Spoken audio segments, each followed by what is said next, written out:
सर्वांना सलाम. अहो पृथ्वीवरील सर्व लोक हो, परमेश्वराचा जय जयकार करा. प्रार्थना करूया. आमच्या दयाळू प्रभू परमेश्वर पित्या, आम्ही तुझी स्तुती करतो, तुझ्या नावाला उंचवितो, कारण तुझं वचन म्हणतं की अहो पृथ्वीवरील सर्व लोक हो, परमेश्वराचा जय जयकार करा. प्रभू, तुझं जय जयकार करीत तुझ्या चरणापाशी पुन्हा एक वार तुझा कृपेचा अनुग्रह आम्ही मागत आहोत. प्रिय देवबापा, आज जमलेली सर्व प्रिय मंडळी व येणाऱ्या सर्व उपासकांना सुखरूप मंदिरी आणून आजच्या भक्तीद्वारे प्रभू तुझं गौरव करून घे. भक्तीमध्ये गीत गायनाची सेवा करीत असताना क्वायरला दे बापा, तू सहाय्य करता हो. तुझ्या पवित्र आत्म्याचं मार्गदर्शन दे व होणाऱ्या या सुमधुर गीतांद्वारे तुझं गौरव करून घे. गीत गाण्यास व वाजवण्यास त्यांचा सहाय्य करता हो. आम्हा सगळ्यांना चालीव आणि तुझ्या पवित्र आत्म्याच्या मोकळीकतेने भरून आजची उपासना आशीर्वादाची होऊ दे. सारा आदर मान महिमा प्रभू तुला असो. प्रार्थना प्रभू येशूच्या गोड नावात केली म्हणून तो ऐक. आमेन. मी उपस्थित पाळक वर्गाला विनंती करेन, कृपा करून आपण पुढे यावं. सोबतच क्वायरला विनंती करेन की आपण पुढे येऊन गीत गायनाची सेवा करावी.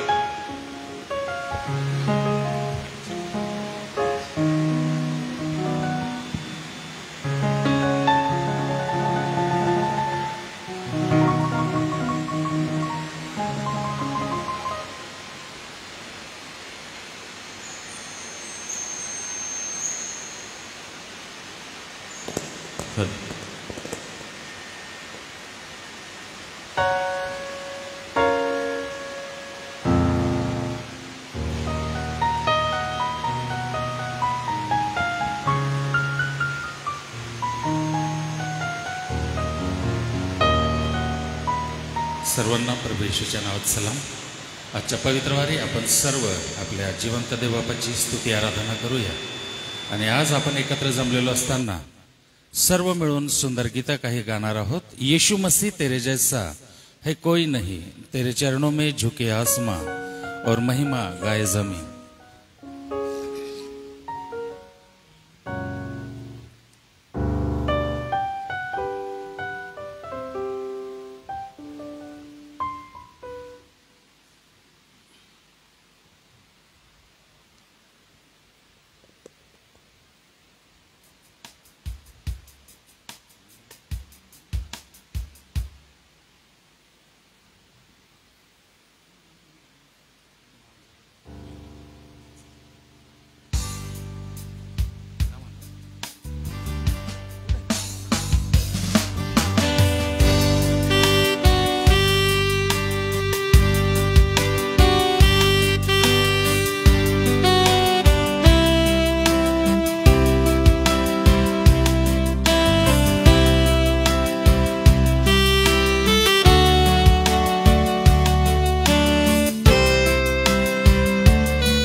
प्रभु हमारा खुदा।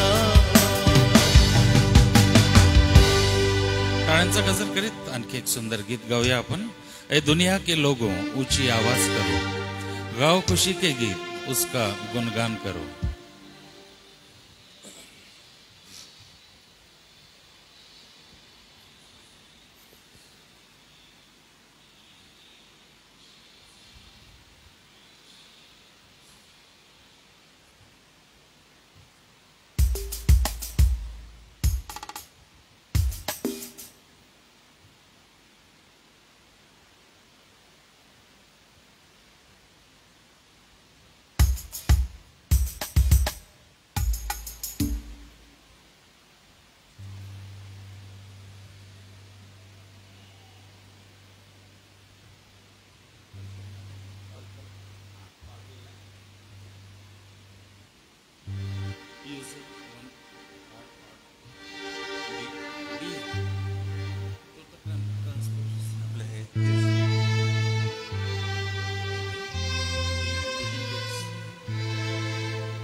रब का तुम शुक्र करो, ऊंची आवाज करो, गाओ खुशी के गीत उसका गुणगान करो।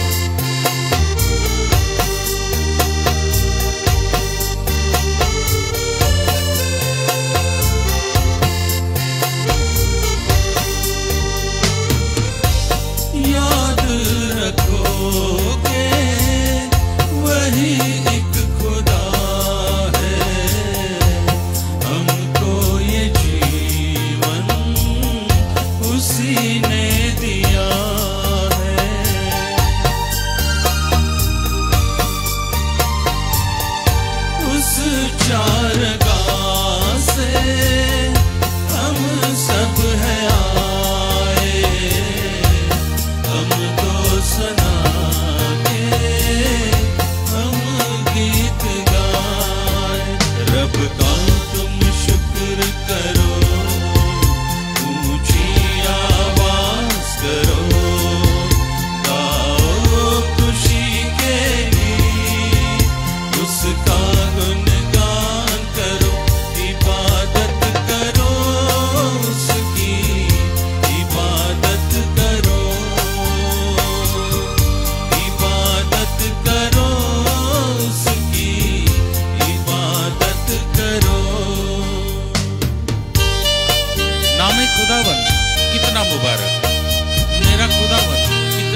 आओ चलो गाओ खुशी के गीत, उसका गुणगान करो।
संगीत या पुस्तकातून आपण काही गीतं गाणार आहोत आणि सर्वप्रथम आपण गीत नंबर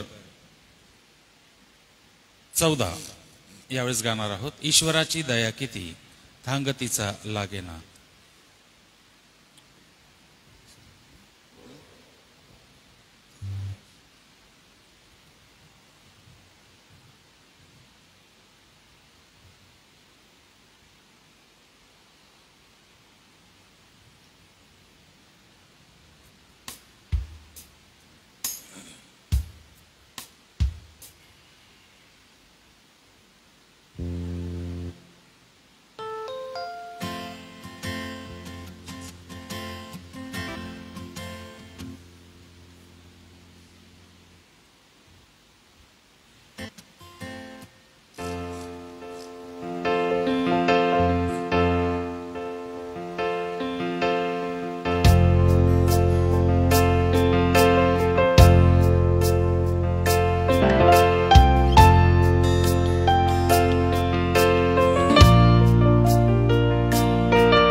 260 यावेळेस आपण काढूया.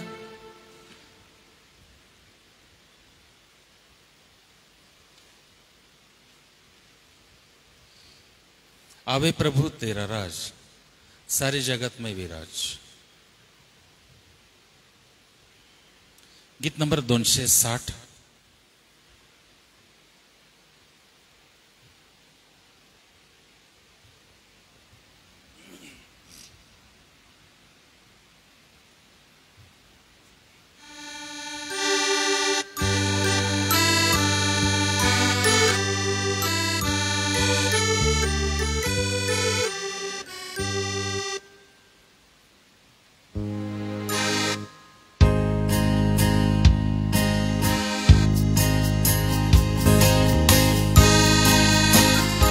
यावेळेस आपण आपल्या जागेवर उभा राहून प्रभूला सन्मान देऊ आणि हे सुंदर गीत सर्व मिळून गाऊया.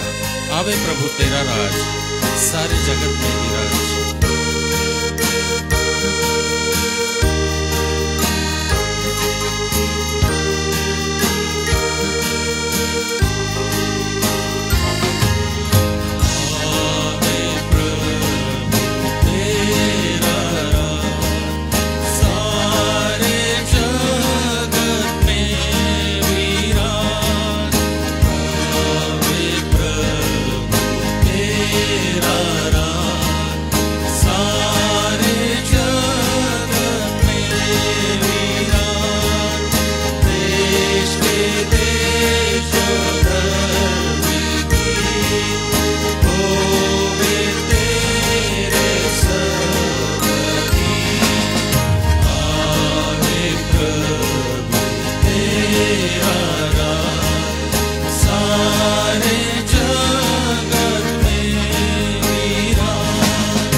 आपण बसूया,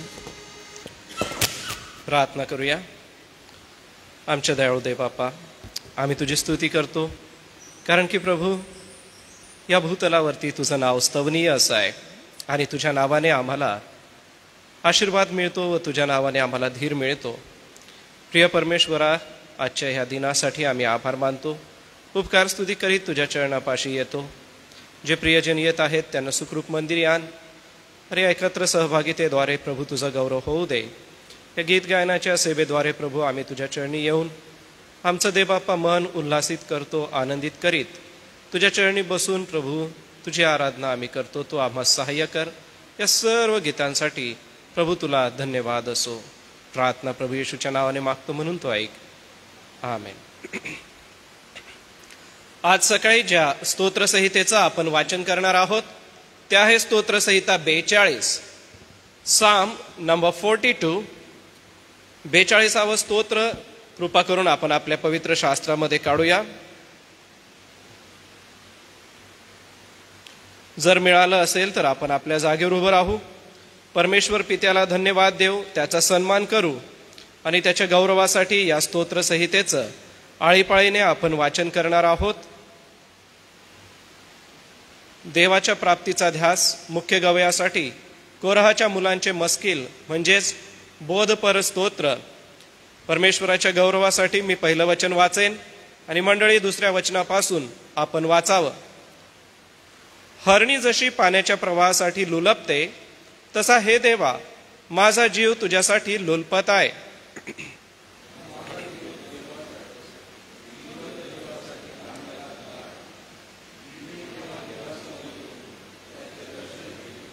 तुझा देव कोठे आहे असे ते मला सतत म्हणतात, म्हणून अहोरात्र माझे अश्रू माझा आहार झाले आहेत.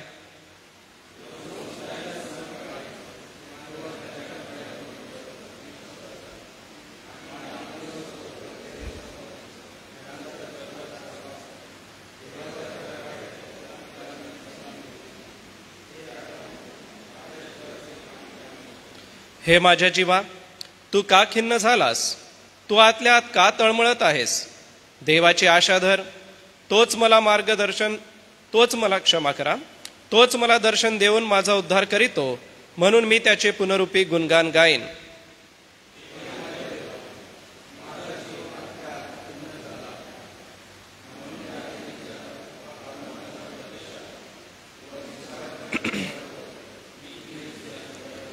तुझ्या धबधब्याच्या आवाजाने जणू काय लोंढा लोंढ्यांना बोलावित आहे. तुझ्या सर्व लाटा व कल्लोळ माझ्यावरून गेले आहेत.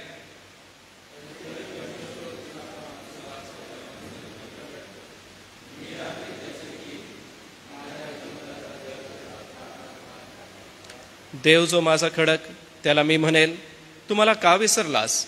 वैऱ्याच्या जाचामुळे सुतक्याच्या वेशाने मी का फिरावे?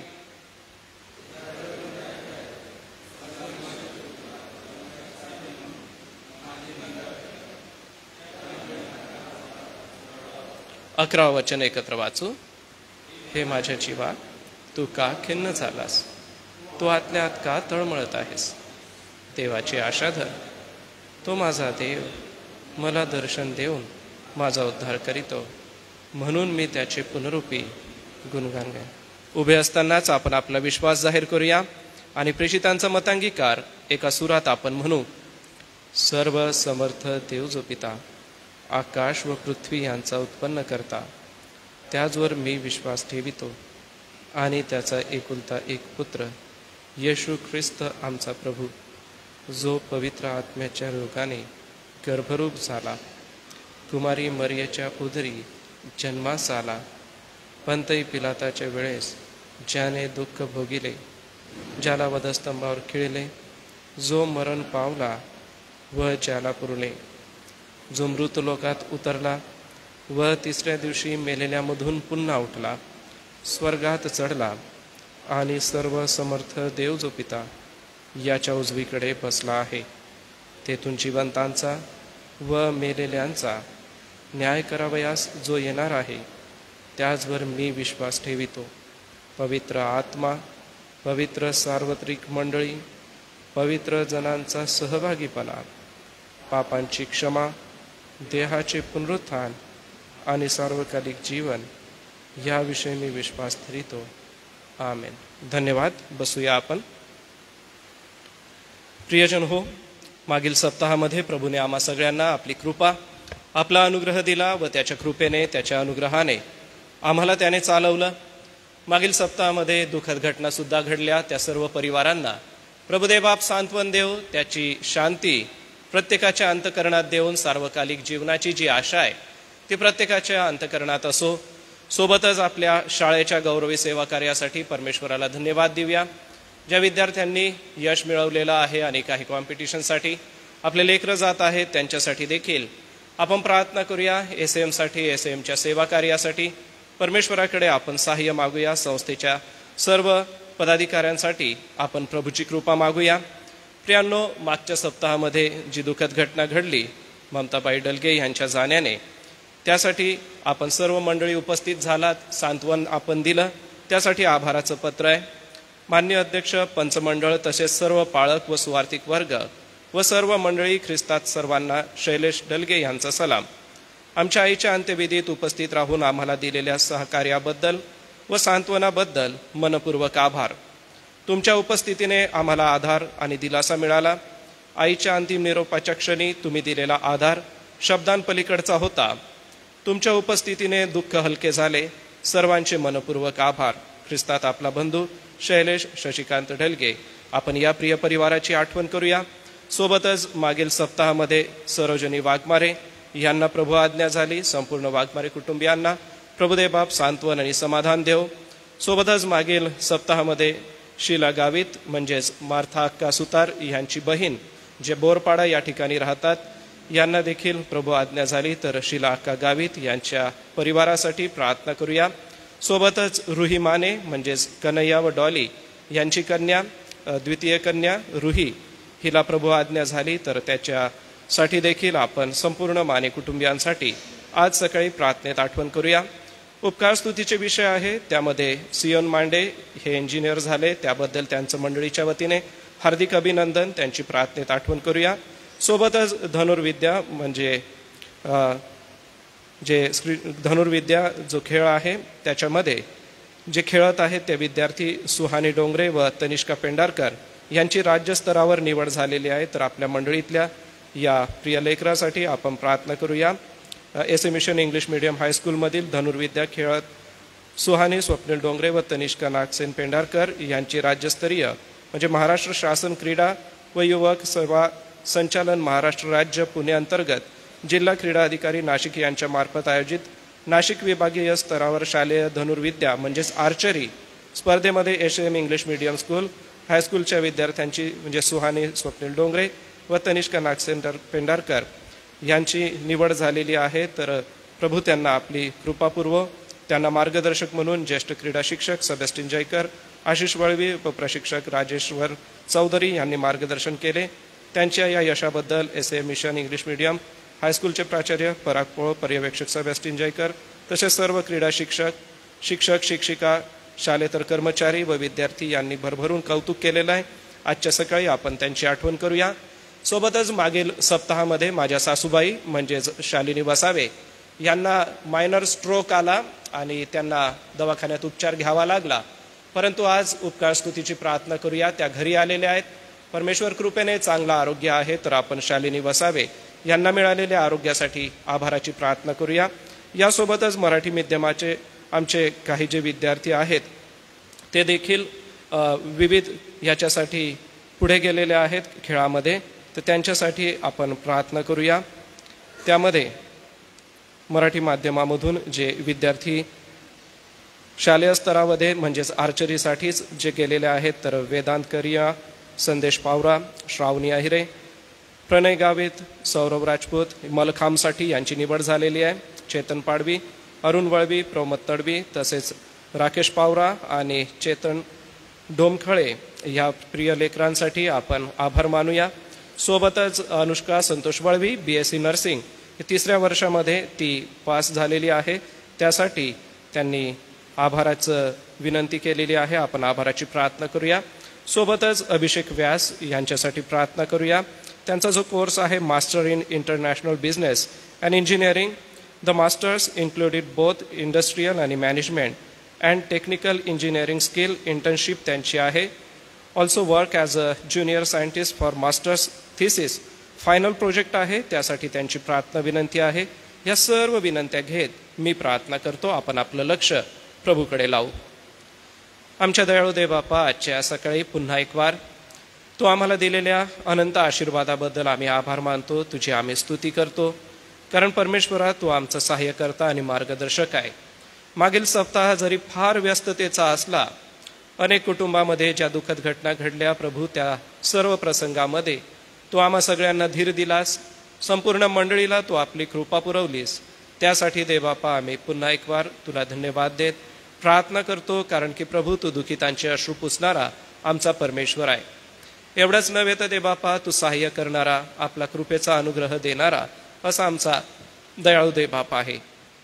दयाळू देवबापा तू आपला एकुलता एक पुत्र येशू ख्रिस्त आमच्यासाठी दिला, आणि येशू ख्रिस्ताचं या भूतलावर येण्याने आम्हाला शांती आणि सार्वकालिक जीवन मिळालं. एवढंच नव्हे तर येशू ख्रिस्ताच्या पुनरुत्थानाच्या द्वारे आम्हाला पुनरुत्थानाची आशा मिळाली. आणि ही जी पुनरुत्थानाची आशा आहे, ही पुनरुत्थानाची आशा आम्हाला प्रत्येक दिवशी धीर देते. तो धीर यासाठी की आमचं भविष्यकाळ हा तुझ्यामध्ये असेल.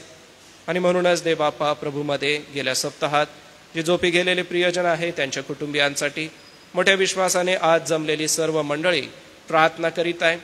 कारण की प्रभू आमचे शब्द कदाचित तोडके असतील, परंतु देवबापा तुझ्याकडून जे सांत्वन येतं ते सर्व काळ टिकणारं असं आहे. प्रिय देवबापा आम्ही प्रार्थना करतो, ममताबाई डलगे यांच्या जाण्याने डलगे कुटुंबियांसाठी तू धीर आणि सांत्वन आपल्या कृपेने दे. आमची प्रार्थना आहे देवबापा सरोजिनी वाघमारे यांच्या जाण्याने वाघमारे कुटुंबाला सुद्धा तू धीर आणि सामर्थ्य दे. सोबतच देवबापा मार्था अक्का आणि संपूर्ण त्या कुटुंबियांना आपली कृपा पुरेव. बहिणीच्या जाण्याने जे दुःख त्यांना आहे प्रभू, त्यामध्ये तू त्यांना सांत्वन आणि आपली कृपा पुरेव. सोबतच माने कुटुंबियांसाठी कन्हैया आणि डॉली यांच्यासाठी प्रार्थना करतो. रुईच्या जाण्याने जो दुःखद प्रसंग या परिवारावरती आहे प्रभू देवबापा तू त्यांना आपला स्पर्श कर, आपला आरोग्य देवबापा तू त्यांना आपल्या स्वर्गीय भांडारामधून द्यावंस अशी आम्ही विनंती तुझ्या चरणी करतो. कारण संत पौल पहिले करिंथ ह्याच्या 15व्या अध्यायामध्ये आम्हाला मृत्यूबद्दलची सत्यता सांगतो. मृत्यू ही निद्रा आहे आणि ख्रिस्ताच्या पुनरुत्थानासारखं विश्वासणाऱ्यांचं पुनरुत्थान होईल. आणि त्या विश्वासणाऱ्यांच्या पुनरुत्थानावरती आम्ही आमची आशा लावून राहिलेलो आहोत. आणि म्हणूनच देवबापा तू आम्हाला आपली कृपा पुरेव. प्रिय परमेश्वरा यासोबतच आनंदाचे प्रसंग मंडळीसाठी आहे, उपकार स्तुतीचे विषय सुद्धा आहे. आम्हाला जे आरोग्य आणि कृपा पुरवली त्यासाठी आम्ही आभार मानतो व आमच्या मंडळीतल्या लेकरांसाठी आम्ही सतत प्रार्थना करीत आहोत. या सर्व प्रार्थना प्रभू तू ऐकत आहेत. साखळी प्रार्थनेमध्ये अनेक वेळेला देवबापा आम्ही या लेकरांना तुझ्यासमोर ठेवलं आणि या लेकरांना देवबापा सुबुद्धीने ज्ञानाने तू भरून टाकलंस, म्हणून आम्ही आभार मानतो. आम्ही सियोन मांडेसाठी आभार मानतो. चांगला इंजिनियर होऊन सेवा करण्यासाठी प्रभू तू सियोनला आपली कृपा पुरेव. संपूर्ण मांडे कुटुंबियांना तू सहाय्य करतास आहो. सोबतच धनुर्विद्या म्हणजेच आर्चरीसाठी आमच्या मराठी आणि इंग्रजी माध्यमाचे जे विद्यार्थी जाणार आहेत आम्ही सुहानीसाठी प्रार्थना करतो. तिला तू आपली कृपा दे, अनुग्रह दे, यशवंत कर व प्रभू आमच्या महाराष्ट्राला, आमच्या प्रिय भारत देशाला एक चांगला खेळाडू मिळण्यासाठी आमच्या शाळेतल्या या सर्व विद्यार्थ्यांचं देवबापा तू सहाय्य करतास आहो. सोबतच देवबापा आमची प्रार्थना आहे त्यांच्यासाठी कष्ट घेणाऱ्या शिक्षकांसाठी तू त्यांना आपली कृपा दे, अनुग्रह दे व आमचे विद्यार्थी असेच पुढे जाऊन प्रभू अनेक क्षेत्रामध्ये आपली प्रगती करतील असा आमचा विश्वास आहे. सोबतच देवबापा आम्ही शालिनी वसावे यांना दिलेल्या आरोग्यासाठी आभार मानतो. प्रभू परमेश्वरा जी त्यांची शारीरिक झीज आहे ती भरून काढ. चांगलं आरोग्य तू त्यांना दे व त्यांच्या बरं होण्याद्वारे एक साक्ष त्यांच्या वैयक्तिक जीवनामध्ये व कुटुंबातल्या प्रत्येक सभासदाच्या जीवनामध्ये तू निर्माण करावी अशी आमची विनंती आहे. सोबतच देवबापा आम्ही अनुष्का संतोष वळवी हिच्यासाठी आभार मानतो. BSc नर्सिंगचं 3रं वर्ष यशस्वी रीतीने पार तिचं झालं. यासोबतच मंडळीत अनेक आमची लेकरं आहेत की ज्यांना तू देवबापा या BSc नर्सिंगच्या विविध क्षेत्रामध्ये सहाय्य केलं. आमची प्रार्थना आहे देवबापा संचितसाठी देखील, त्याला देखील तू यशवंत केलंस म्हणून आम्ही आभार मानतो. परंतु काही लेकरांची नावं कळू शकली नाही, परंतु त्यांना तू यश दिलेलं आहे, त्यांच्यासाठीही आमची प्रार्थना आहे. प्रभू परमेश्वरा तू त्यांना आपली कृपा दे आणि आपला अनुग्रह दे. सोबत देवबापा आम्ही अभिषेक व्याससाठी देखील प्रार्थना करतो की त्याचं शैक्षणिक जीवन तू आशीर्वादित कर आणि त्याच्या शैक्षणिक जीवनाद्वारे तू गौरविला जा परमेश्वर पित्या. दयाळू देवबापा आम्ही सर्व प्रियजनांची आठवण करीत असताना SAMच्या सेवा कार्यासाठी विशेष प्रार्थना करतो. आमच्या अध्यक्षा, आमचे कार्यकारी संचालक आणि आमच्या संस्थेचे सर्व विश्वस्त देवबापा अहोरात्र आम्ही आमच्या या प्रियांना तुझ्या पवित्र हातामध्ये समर्पित करीत आहोत. आमची प्रार्थना आहे प्रभू आमच्या ह्या सर्व प्रिय पदाधिकारी वर्गांना तुझी कृपा दे, तुझा अनुग्रह दे व त्यांच्या सेवा कार्याच्या द्वारे दयाळू दे बापा तू गौरविला जा. यासोबतच दे बापा ज्या सुंदर मंडळ्या आहेत, मंडळांचे अध्यक्ष, मंडळांचे खजिनदार, मंडळांचे सचिव, मंडळांमध्ये सेवा करणारं पंचमंडळ, मंडळांमधलं महिला मंडळ, तरुण संघ, संडे स्कूलचे सर्व शिक्षक शिक्षिका, दे बापा हा परिवार खूप मोठा आहे. आम्ही मंडळी म्हणून ज्या वेळेला एकत्र येतो त्यावेळेला प्रभू आम्ही तुझं गौरव करत असतो आणि म्हणून दे बापा आम्हा सर्व मंडळीला तुझी कृपा दे, अनुग्रह दे व मंडळीची उन्नती करण्यासाठी, मंडळीची प्रगती करण्यासाठी जे जे प्रयत्न केले जात आहे दे बापा ते सगळे तू आशीर्वादित करावेस अशी आमची तुझ्या चरणी प्रार्थना विनंती आहे. येत्या दिवसामध्ये म्हणजेच येत्या सप्ताहामध्ये परमेश्वर पित्या VBS आहे, तरुण संमेलन आहे, या सर्व कार्याला आम्ही तुझ्या हाती देतो. येणाऱ्या टीमसाठी आमची प्रार्थना आहे त्यांचं येणं आशीर्वादित कर व मंडळीला त्याचा आशीर्वाद मिळू दे. आमच्या शाळांसाठी आम्ही आभार मानतो. आमचे सर्व प्राचार्य, सर्व पर्यवेक्षक आणि आमचे सर्व शिक्षक आणि शिक्षकेतर कर्मचारी, आमचं इंग्रजी माध्यम, आमचं मराठी माध्यम, आमच्या तालुक्याच्या शाळा, आमच्या जिल्ह्याच्या शाळा, या सगळ्यांना दे बापा आम्ही तुझ्या हातामध्ये ठेवतो आणि हीच प्रार्थना करतो की दे बापा शैक्षणिक वारसा जणू काय तू SM ला दिलेला आहे, हा वारसा दे बापा तू आशीर्वादित कर व शैक्षणिक सेवेद्वारे तू गौरविला जा. तुझी गौरवी सेवा अनेकांपर्यंत पोचावी यासाठी दे बापा शाळेसाठी अहोरात्र प्रयत्न करीत असलेल्या प्रत्येक कर्मचाऱ्याला तुझी कृपा आणि अनुग्रह दे. सोबतच दे बापा आम्ही वसतिगृहाच्या सेवेला तुझ्या हातामध्ये समर्पित करतो. आमचे हॉस्टेल वॉर्डन, आमचे हॉस्टेल सुप्रिटेंड, त्यांचे सर्व सहकारी, जरी आता सुट्टीचे दिवस असले तरी व्यवस्थापन सांभाळणं, स्वच्छता राखणं या गोष्टी गरजेच्या आहे. या सगळ्यांसाठी दे बापा आम्ही तुला धन्यवाद देतो आणि प्रार्थना करतो की तेथील सर्व व्यवस्था ही चांगली असू दे. सेंट्रल ऑफिसच्या सेवेसाठी आम्ही आभार मानतो. प्रत्येक कर्मचाऱ्याला तुझी कृपा आणि तुझा अनुग्रह दे. दे बापा आमचे प्रिय बंधू विजय गायकवाड दादा यांच्यासाठी आम्ही प्रार्थना करतो. दे बापा जे आरोग्य तू त्यांना देत आहेस त्यासाठी आभार मानतो. मागील सप्ताहात त्यांच्या झालेल्या डोळ्याच्या ऑपरेशनमध्ये तू आपली कृपा पुरवून चांगलं आरोग्य त्यांना देत आहेस त्यासाठी आम्ही आभार मानतो. सोबतच आमची बहीण जुलियाना अक्का गायकवाड यांच्यासाठी देखील आमची प्रार्थना आहे. प्रभू तू त्यांना आपलं आरोग्य दे, आपली कृपा पुरव. जो उपचार त्या घेत आहेत दे बापा तो उपचार त्यांच्यासाठी चांगला असू दे, आरोग्य देणारा असा असू दे. सोबतच दे बापा सेंट्रल ऑफिसचा प्रत्येक कर्मचारी सेवा करीत आहे, त्यांच्या या सेवेद्वारे पित्या तू गौरविला जा. सोबत प्रभू आमची प्रिय लेकरं बाहेर गावी शिकत आहे त्यांची आम्ही आठवण करतो. बंधू जोशवा, अभिषेक जे परदेशात आहेत त्यांचं शिक्षण आशीर्वादित कर. आमच्या प्रिय भारत देशामध्ये जे लेकरं शिक्षण घेत आहे आणि सुट्टीनिमित्ताने आपल्या घरी आहेत, आमची प्रार्थना आहे दे बापा तू त्यांचा सहाय्य करता हो, त्यांचा पाठीराखा असा हो. आम्ही दे बापा प्रार्थना करतो की ज्या ज्या लेकरांनी कळवलं, ज्यांना कळवू शकले नाही, अशा सर्व लेकरांना तू यश दिलेलं आहे असा आमचा विश्वास आहे. आणि म्हणून दे बापा आमच्या मनापासून केलेली प्रार्थना तुझ्या चरणी आम्ही अर्पण करतो व ह्या आमच्या प्रिय लेकरांचं शिक्षण तू आशीर्वादित कर. आम्ही संचित चतुर याच्यासाठी आभार मानित प्रार्थना करतो. त्याचं 4थं वर्ष तू त्याला यशवंत केलंस म्हणून देखील दे बापा आम्ही तुला धन्यवाद देतो. सोबतच अनुष्का वळवी हिच्यासाठी आमची प्रार्थना आहे. 3ऱ्या वर्षात तू तिला यशवंत केलंस म्हणून देखील प्रभू आम्ही तुला धन्यवाद देतो. जी लेकरं दे बापा बाहेरगावी शिक्षण घेत आहे प्रत्येकाच्या कोर्समध्ये तू त्यांचं सहाय्य करता हो व मंडळी प्रति रविवारी इमाने इतबारे फार मोठ्या विश्वासाने या लेकरांसाठी प्रार्थना करत आहे. कारण दे बापा हे लेकरं आमच्या मंडळीचा आधारस्तंभ आहे, आमची उद्याची मंडळी आहे. म्हणूनच दे बापा आमची लेकरं स्वतःच्या पायावर उभे राहावेत, समाजाची सेवा करावी आणि या समाजामध्ये शोभून दिसावेत म्हणून आमच्या पुढच्या पिढीला दे बापा तू आशीर्वादाने भरून टाक. यासोबतच दे बापा सर्व डॉक्टर, सर्व नर्सेस आणि त्यांचं सेवा कार्य तू आशीर्वादित कर. पोलीस दलाची सेवा, सरकारी आणि खाजगी ऑफिसेसची सेवा, खाजगी बिझनेस ज्या प्रियजनांचे आहेत ते देखील, अशा सगळ्या व्यवसायांना प्रभू आम्ही तुझ्या हाती देतो आणि प्रार्थना करतो की हे सगळं आशीर्वादित कर. अहोरात्र जे प्रियजन सेवा करीत आहे प्रभू, वैद्यकीय सेवा ही खंड न पडणारी सेवा आहे.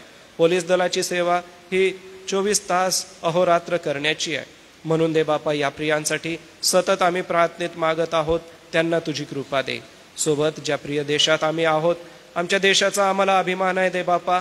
या देशाचे नागरिक म्हणून सतत आमची प्रार्थना आहे आमच्या देशावर तुझी कृपा असू दे. आमचे माननीय पंतप्रधान, त्यांच्या सोबत असलेलं मंत्रिमंडळ या देशाची व्यवस्था सांभाळत असताना तू त्यांचा सहाय्य करता हो, चांगली व्यवस्था त्यांना सांभाळता येऊ दे. आमचे माननीय मुख्यमंत्री, त्यांचं मंत्रिमंडळ आणि ज्या जिल्ह्यात आम्ही राहतो आमचे जिल्हाधिकारी या सगळ्यांसाठी प्रार्थना आहे. सरकारी यंत्रणा आणि सरकारी व्यवस्था आपल्या हाती घे. वातावरणात होणाऱ्या बदलांमध्ये साथीचे आजार पसरत आहे, त्यामध्ये देवबापा प्रत्येकाला आपलं आरोग्य जपण्यासाठी शासनाकडून मिळणारी सर्व मदत ही व्यवस्थित रीतीने पोहोचू दे. थंडी वाढत आहे, वाढत्या थंडीत प्रत्येकाला चांगलं आरोग्य तू दे. प्रिय देवबापा, आम्ही मागील संपूर्ण सप्ताहभराच्या संपूर्ण धावपळीसाठी आभार मानतो. तू प्रत्येकाला धीर दिला, प्रत्येकाला सांत्वन दिलं, प्रत्येकाला तुझ्या पवित्र वचनाने भरून टाकलंस म्हणून आभार मानतो.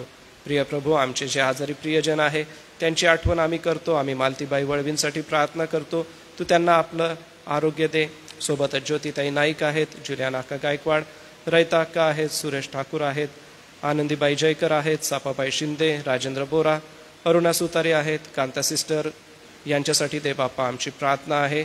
सोबत यशस्वी सरांना देखील जे आरोग्य दिलं त्यासाठी आभार मानतो. सुभाष वळवी, जयसिंग वसावे, श्री पी डी लवणे आहेत, सुवाताबाई मसीदास आहेत, कामिनाबाई गायकवाड आहे. या सगळ्यांना देवबापा आपली कृपा दे. लताबाई वळवी, विनोद वळवी, वसंत पाडवी या सगळ्यांना आरोग्य दे. सोबतच बंधू शोमवेल ठाकरे यांना जे आरोग्य तू देत आहे देवबापा त्यासाठी आम्ही आभार मानतो. आमच्या मंडळीत जे वडील प्रियजन आहे आम्ही नलिनीबाई मोजेस यांच्यासाठी प्रार्थना करतो. गेल्या सप्ताहामध्ये थोडेसे पायाला झालेल्या दुखापतीमध्ये वयोमानानुसार देवबापा तू त्यांना आरोग्य द्यावं. आज मंडळी म्हणून देवबापा मोठ्या विश्वासाने आम्ही नलिनीबाई मोजेस यांच्यासाठी प्रार्थना करतो. तू त्यांच्या पायाला स्पर्श करून आपलं आरोग्य दे देवबापा. सोबतच देवबापा आनंदीबाई पवार आहेत, त्यांना देखील आरोग्य पुरीव. सुप्रभाबाई नाथानी आहेत, देवबापा यांना देखील आपलं आरोग्य पुरीव. रेव्हरंड डी एम पाटील पाळकसाहेब, सुशी अक्का आहेत, यांच्यासाठी आमची प्रार्थना आहे. पद्माबाई साळवे यांना तुझी कृपा दे. दुर्गाबाई वळवी, कौशल्याबाई सोनेरी, लवणे आंटी आहेत, चांदेकर सिस्टर आहेत. या सगळ्यांसाठी प्रभू आम्ही तुझ्या चरणी मागतो. सोबतच आम्ही शिंपी सिस्टरांसाठी देखील तुझ्याकडे आरोग्य मागतो. देवबापा, अशा ह्या सर्व प्रियजनांना तुझ्या पवित्र हाती देतो. ज्या प्रियांची नावं आम्हास कळली नाही तरी देवबापा अशा सर्वांना आज प्रार्थनेमध्ये तुझ्यासमोर ठेवतो आणि हीच प्रार्थना करतो की प्रत्येकाच्या घरात आरोग्य असू दे, आनंद नांदू दे. यासाठी की प्रभू जे पर्व तू आम्हाला देत आहेस, ख्रिस्ताच्या जन्माचा उत्सव मनापासून आम्ही साजरा करीत आहोत. तर ख्रिस्त आम्हा प्रत्येकाच्या अंतःकरणातून अनेकांपर्यंत पोचावा. एकमेकांना धीर देण्यासाठी, एकमेकांना मदत करण्यासाठी पुन्हा एक वार देवबापा तू आम्हाला आपली कृपा दे. मागील सप्ताहामध्ये ज्यांना दुःखाला सामोरं जावं लागलं ते आमचे डलगे कुटुंबीय, वाघमारे कुटुंबीय, सोबत गावित परिवार, माने परिवार या सगळ्यांना देवबापा तू शांती दे, समाधान दे, सार्वकालिक जीवनाची आशा दे. व तू पुनरुत्थित आहेस, पुन्हा येणार आहेस. पहिल्या पुनरुत्थानात ज्याला भाग आहे तो धन्य असं तुझं वचन म्हणतं आणि म्हणूनच देवबापा त्या धन्य आशेवर आम्ही तुला सोपवतो. सोबत देवबापा तुझ्या पवित्र वचनाचं आम्ही मनन चिंतन करू, ते तू आमच्यासाठी आशीर्वादित कर आणि या सर्वस्वाच्या द्वारे तुझं गौरव होऊ दे. पुन्हा एक वार देवबापा आम्ही सारा आदर तुला देतो, मान महिमा तुला अर्पण करतो. पित्या तू सहाय्य कर. ही प्रार्थना तारणाऱ्या प्रभू येशूच्या गोड आणि सुमधुर नावात केली म्हणून तो ऐक. आमेन. प्रियजन हो, आता आपण दानार्पण घेणार आहोत आणि दानार्पणासाठी क्वायर पुढे येईल व गीत गायनाची सेवा करेन.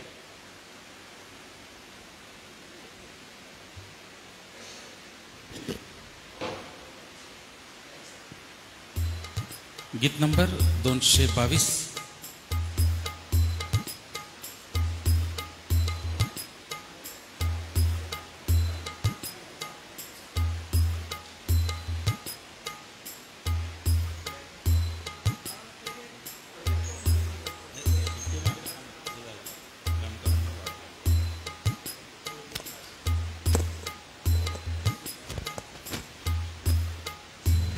ही खरी प्रभू सेवा जनसेवा या गीताच्या चालीवर हे गीत आहे.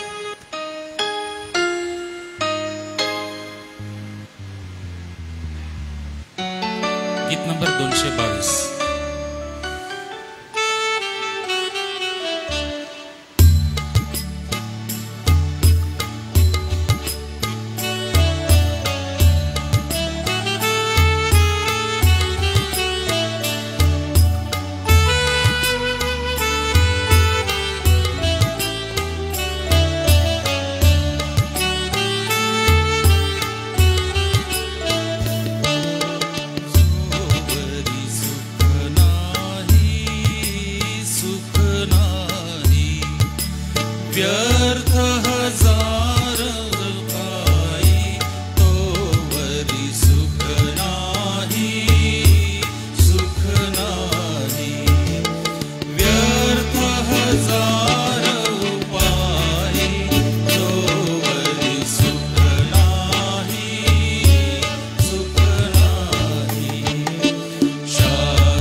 या दानार्पणासोबत ज्या प्रिय लेकरांचे वाढदिवस आहे आपण पुढे येऊ शकता. आपणासाठी प्रार्थना करण्यात येईल.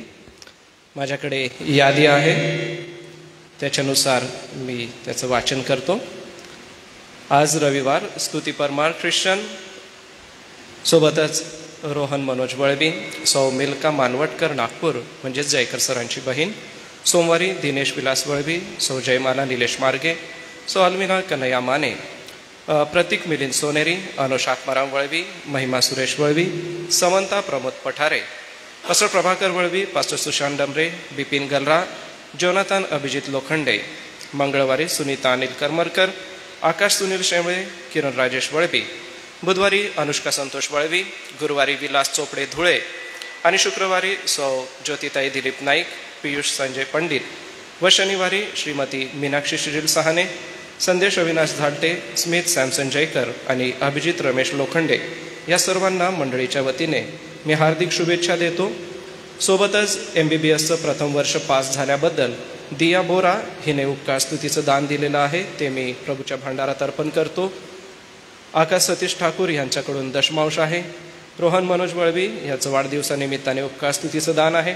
सौ उषा सुरेंद्र वळवी यांच्याकडून उपकार स्तुतीचं दान आहे.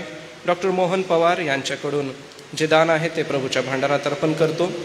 समृद्धी मनीष पाडवी यांच्याकडून उपकार स्तुतीचं दान आहे. ॲग्नेस मनसूर यांच्याकडून दशमांश आहे, तो मी प्रभूच्या भांडारात अर्पण करतो. सोबतच विशाल विजय वळवी यांच्याकडून जो दशमांश आहे तो मी प्रभूच्या भांडारात अर्पण करतो. दशमांश आभाराची प्रार्थना व ज्या प्रिय लेकरांचा वाढदिवस आहे, समंथा पुढे आलेली आहे, तिच्याही जन्मदिनासाठी प्रार्थना आपण करणार आहोत. मी सन्मान्य रेव्हरंड सुनील लोंढे पाळक साहेब आपणाला विनंती करणार आहे, कृपा करून आपण पुढे येऊन प्रार्थना करावी.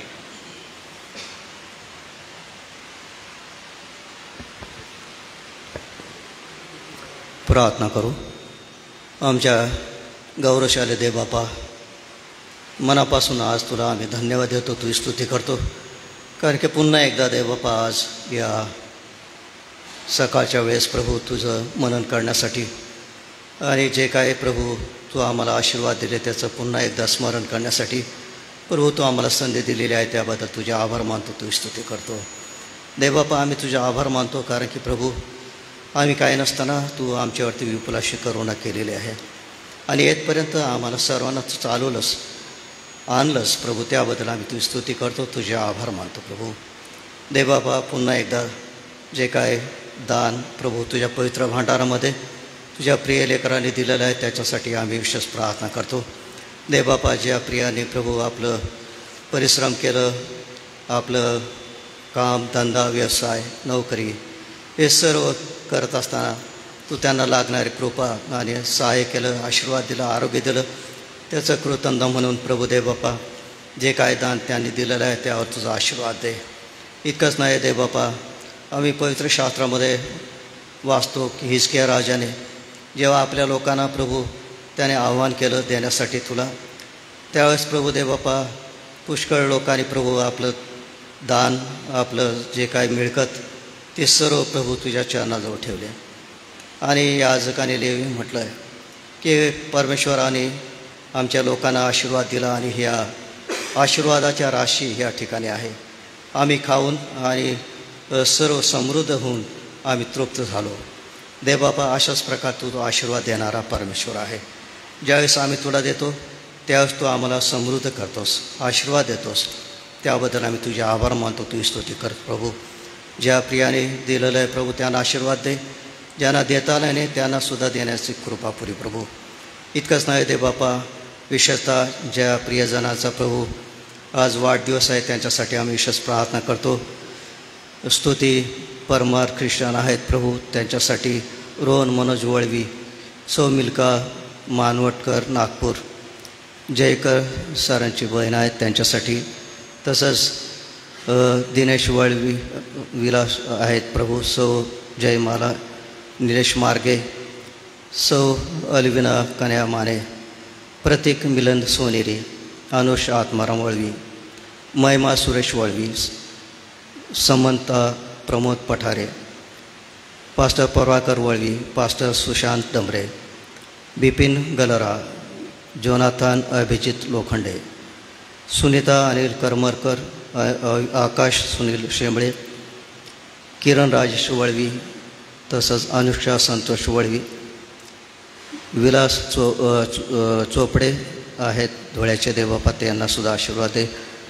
सौ ज्योतिताई दिलीप नाईक, पियुष संजय पंडित, श्रीमती मीनाक्षी शिरील सहाने, संदेश अविनाश झालटे, स्मित सॅमसन जयकर, अभिजित रमेश लोखंडे, हे सर्व प्रियजनांना देवबापा तू आशीर्वाद दे. येतपर्यंत देवा तू त्यांना आशीर्वाद दिला, आरोग्य दिलं, आयुष्य दिलं. त्याच्या प्रिय पालकांना, त्यांच्या सर्व नातेवाईकांना, सर्वांना, लेकरांना सांभाळण्यासाठी प्रिय पालक आहेत त्यांना तू कृपा पुरवली लेकरांसाठी. त्याबद्दल आम्ही तुझे आभार मानतो, तू स्तुती करतो. इतकंच नाही, ज्या प्रियांना प्रभू तू हे वर्ष दाखवलंस त्याबद्दल आम्ही तुझे आभार मानतो प्रभू. जसं मागील वर्षभर तू त्यांना सांभाळलं, चालवलं, ते तुझा हात धरून चालले प्रभू, तुझं मार्गदर्शन घेऊन चाललेस, तसं या वर्षातसुद्धा देवबापा तू त्यांना सहाय्य कर. तुझा हात धरून त्यांनी चालावं, कारण की तुझं वचन आहे, जर तुम्ही आम्हाला सोडलं तर मी तुम्हाला सोडून देईल. आणि म्हणून देवबापा या प्रियजनांना प्रभू, जसं मागील वर्ष ते तुझं आशीर्वाद घेऊन चाललेस प्रभू, तुझं मार्गदर्शन त्यांनी घेतलं, तुझं सहाय्य पदोपदी घेतलंस. जीवनामध्ये अनेक प्रकारचा चढ उतार आहे, आजार आहे, संकट आहे, परीक्षा आहेत, आणि अशा निळ्या असलेल्या समस्यामध्ये देवबापा तू मानवासाठी आशीर्वादसुद्धा ठेवलेले आहेत. आम्ही तुझ्या आभार मानतो. जे काय आयुष्य तू त्यांना दिलंस, तुझ्या वचनात म्हटलं आहे की तुझ्या उजव्या हातात दीर्घ आयुष्य आहे आणि तुझ्या डाव्या हात धन आणि गौरव ही आहेत. आणि म्हणून देवबापा माझी प्रार्थना की या प्रियजनांना प्रभू हे वर्ष तू आशीर्वादित कर आणि त्यांना दीर्घ आयुष्य दे, त्यांचं तू कल्याण कर, आरोग्य दे. आणि इतकंच नाही देवबापा, या येणाऱ्या वर्षामध्ये प्रभू तू त्यांना सहाय्य कर. इतकंच नाही देवबापा, माझी प्रार्थना आहे अनेक वाढदिवस त्यांच्या आयुष्याला लाभू दे, दीर्घ आयुष्य तू त्याला दे, अशी सुद्धा नम्र प्रार्थना करतो. तद्वरच देवबाबा, ज्या प्रियजनांनी आपल्या शैक्षणिक क्षेत्रामध्ये चांगलं प्रभू यश संपादन केलेलं आहे, त्या सर्व प्रियजनांसाठी, त्या लेकरांसाठी माझी प्रार्थना आहे. देवबापा तू त्यांना आशीर्वाद दिला, त्यांचा परिश्रम तू पाहिलंस आणि त्यांचा परिश्रम तू आशीर्वादित केलं.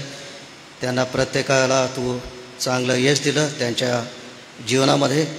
त्याबद्दल आम्ही तुझे आभार मानतो, तू स्तुती करतो. पुढील जीवनामध्ये सुद्धा तू त्यांना सहाय्य कर. ज्या ज्या क्षेत्रामध्ये ते जातील त्या क्षेत्रामध्ये तू त्यांच्यासाठी प्रभू तू त्यांच्यासाठी तू मार्ग उघडे कर आणि देवा तू त्यांना आशीर्वाद दे.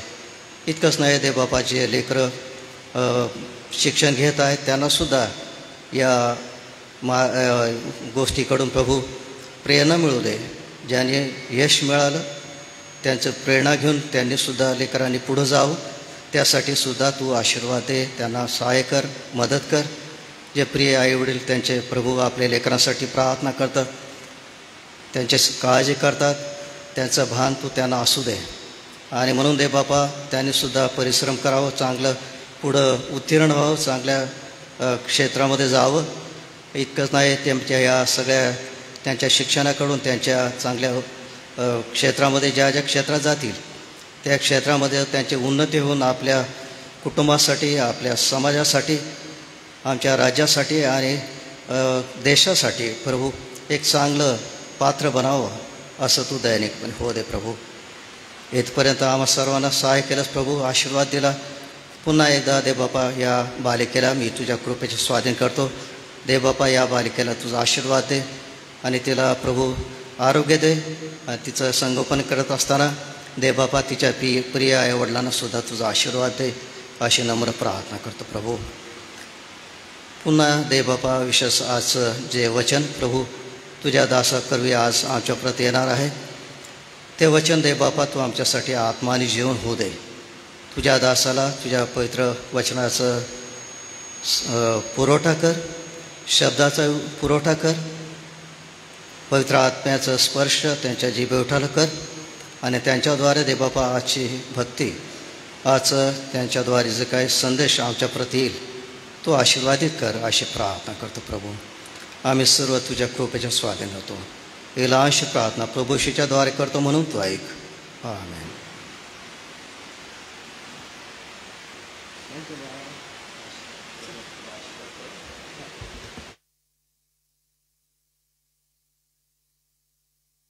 सप्ताहासाठी सूचना आहे.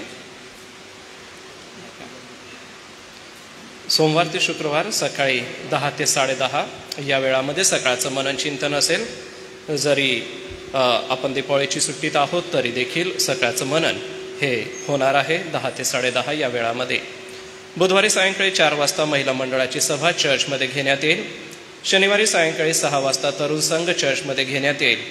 जे तरुणांचं संमेलन आणि VBS आहे त्याच्या महत्त्वपूर्ण नोंदी फक्त मी आपणाला सांगेन, कारण की व्हॉट्सॲपवरती आपणाला याच्या सूचना दिलेल्याच आहेत.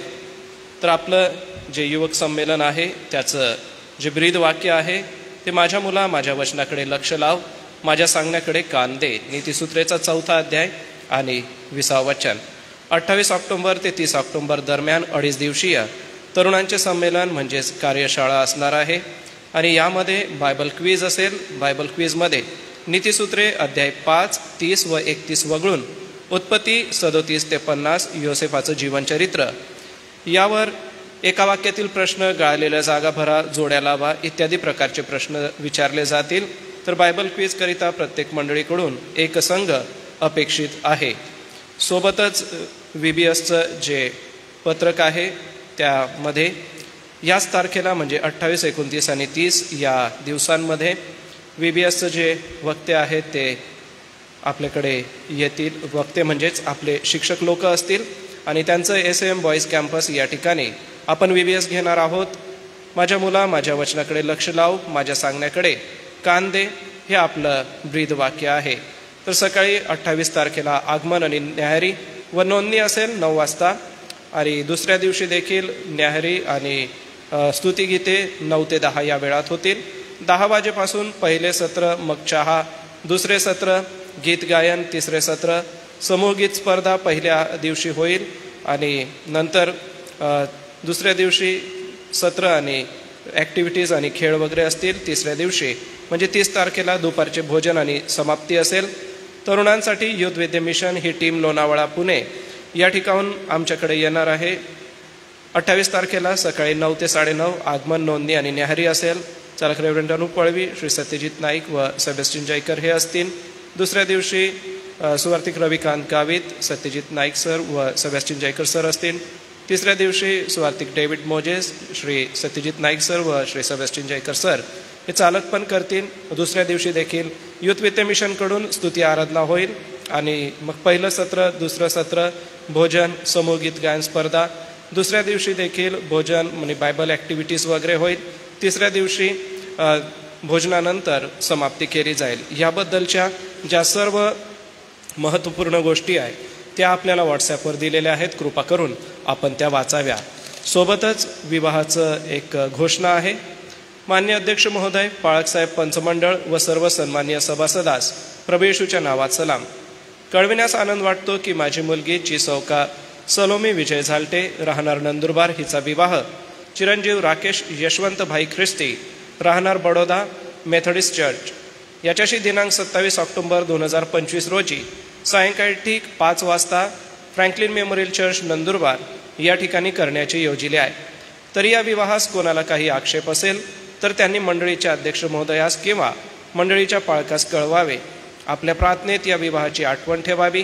वधूवरास आशीर्वाद द्यावा ही नम्र विनंती. ख्रिस्तात आपली विश्वासू श्रीमती रेखा विजय झालटे. विवाह घोषणेची ही दुसरी वेळ. सोबतच असं सागर कालू संडे स्कूल सर्व शिक्षकांना त्यांनी निरोप दिलेला आहे की संडे स्कूल म्हणजेच VBS आपलं जे होणार आहे त्याच्या डेकोरेशनच्या तयारीसाठी त्यांनी मदत करायची आहे. तर या सप्ताहामध्ये पाळकसाहेब आपणाशी संपर्क करतील. सर्व संडे स्कूल शिक्षकांना माझी विनंती आहे, डेकोरेशन किंवा इतर काही तयारी आहे तर आपण त्यांच्या संपर्कात असावं. सोबतच येत्या रविवारी म्हणजेच 26 ऑक्टोबर 2025 रोजी वचनाची जी सेवा आहे ती मान्य रेव्हरेंड JH पठारे पाळकसाहेब हे वचनाची सेवा करतील. या महत्त्वपूर्ण सूचना आपणा सगळ्यांना आहे. यावेळेला संडे स्कूलचे लेकरं संडे स्कूलसाठी जाऊ शकतात. आजच्या देवाच्या पवित्र वचनाकडे आपण जाणार आहोत आणि आज आपण पवित्र वचनाचं मनन करीत असताना आपलं लक्ष मी नवीन करारामध्ये घेऊन जाणार आहे, रोमकरास पत्रामध्ये.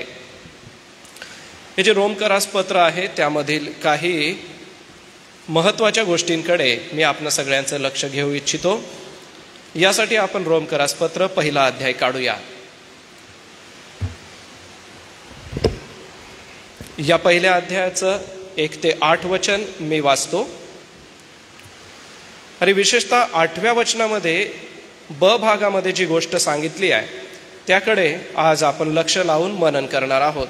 त्यासाठी रोमकरास पत्राचा पहिला अध्याय आपण काढू. 1 ते 8 ही वचनं मी आपल्या सगळ्यांसाठी वाचतो. पौलाचे रोमकरास पत्र. अभिनंदन. पवित्र जन होण्याकरिता बोलावलेले रोम शहरातील देवाचे प्रियजन ह्या सर्वांना प्रेषित होण्याकरिता बोलावण्यात आलेला, देवाच्या सुवार्तेकरिता वेगळा केलेला ख्रिस्त येशूचा दास पौल याच्याकडून या सुवार्तेविषयी देवाने पवित्र शास्त्रात आपल्या संदेष्ट्यांच्या द्वारे पूर्वीच वचन दिले होते की ही सुवार्ता त्याचा पुत्र येशू आपला प्रभू याच्याविषयी आहे. तो देहदृष्ट्या दावीद वंशात जन्मला व पवित्रतेच्या आत्म्याच्या दृष्टीने तो मृतांच्या पुनरुत्थानाच्या द्वारे पराक्रमाने देवाचा पुत्र असा निश्चित ठरला. त्याच्याद्वारे आम्हाला कृपा व प्रेषितपद ही मिळाली, अशासाठी की त्याच्या नावाकरिता सर्व राष्ट्रामध्ये विश्वासाने आज्ञापालन व्हावे. त्यांच्यापैकी तुम्हीही येशू ख्रिस्ताचे होण्यासाठी बोलावलेले आहात. त्या तुम्हाला देव जो आपला पिता व प्रभू येशू ख्रिस्त याच्यापासून कृपा व शांती असो. रोम शहराला भेट देण्याचा पौलाचा बेत. पहिल्या प्रथम तुम्हा सर्वांविषयी येशू ख्रिस्ताच्या द्वारे मी आपल्या देवाचे आभार मानतो, कारण तुमचा विश्वास जगजाहीर होत आहे. देवबाप ही वचने आशीर्वादित करो. पुढे देखील वचनं आहेत, परंतु मी या 8व्या वचनापर्यंत थांबतो. ते यासाठी कारण की या 8व्या वचनामध्ये जी एक गोष्ट सांगितलेली आहे तिच्याकडे आपल्याला लक्ष लावायचं आहे. बघा, आता हे 8वं जे वचन आहे, या 8व्या वचनाचा शेवटला भाग काय म्हणतो? कारण तुमचा विश्वास जगजाहीर होत आहे. आता संत पौलाने या ठिकाणी जे सांगितलेलं आहे या सांगण्यामध्ये एक गोष्ट त्याने सगळ्या लोकांना सांगितली की मी कोण आहे. तो म्हणतो की मी प्रेषित होण्याकरिता बोलावलेला आहे. तुम्ही कोण आहात? तर तुम्ही असे आहात की तुम्हाला कृपेने सुवार्तेचं जे दान मिळालेलं आहे, तुम्ही प्रभू येशू ख्रिस्ताच्या द्वारे देवाचे पुत्र आहात. आणि मग आता तुम्ही देवाचे पुत्र आहात, मी संदेष्टा तुमच्यासाठी आहे, तर तुमचं आणि माझं कर्तव्य काय आहे? तर आमच्या विश्वासाची जी साक्ष आहे किंवा आमचा जो विश्वास आहे तो जगजाहीर होत आहे.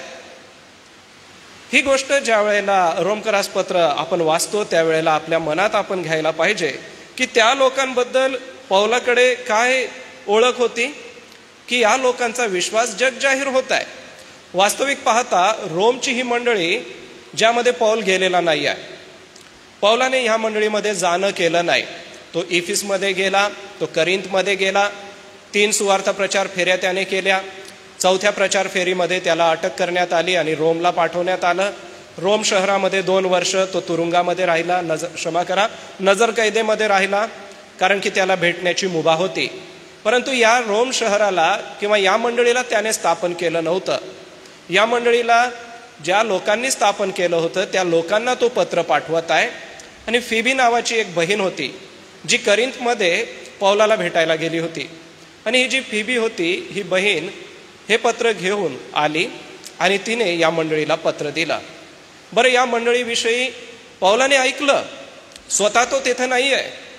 त्याने ऐकलं आणि ऐकून त्याने एक वाक्य वापरलं आणि ते वाक्य हे 8वं वचन आहे. त्यामध्ये तो म्हणतो की तुमचा विश्वास जगजाहीर होत आहे. याचा अर्थ त्याने जे ऐकलं ते त्याने त्यांच्याबद्दल बोलून दाखवलं.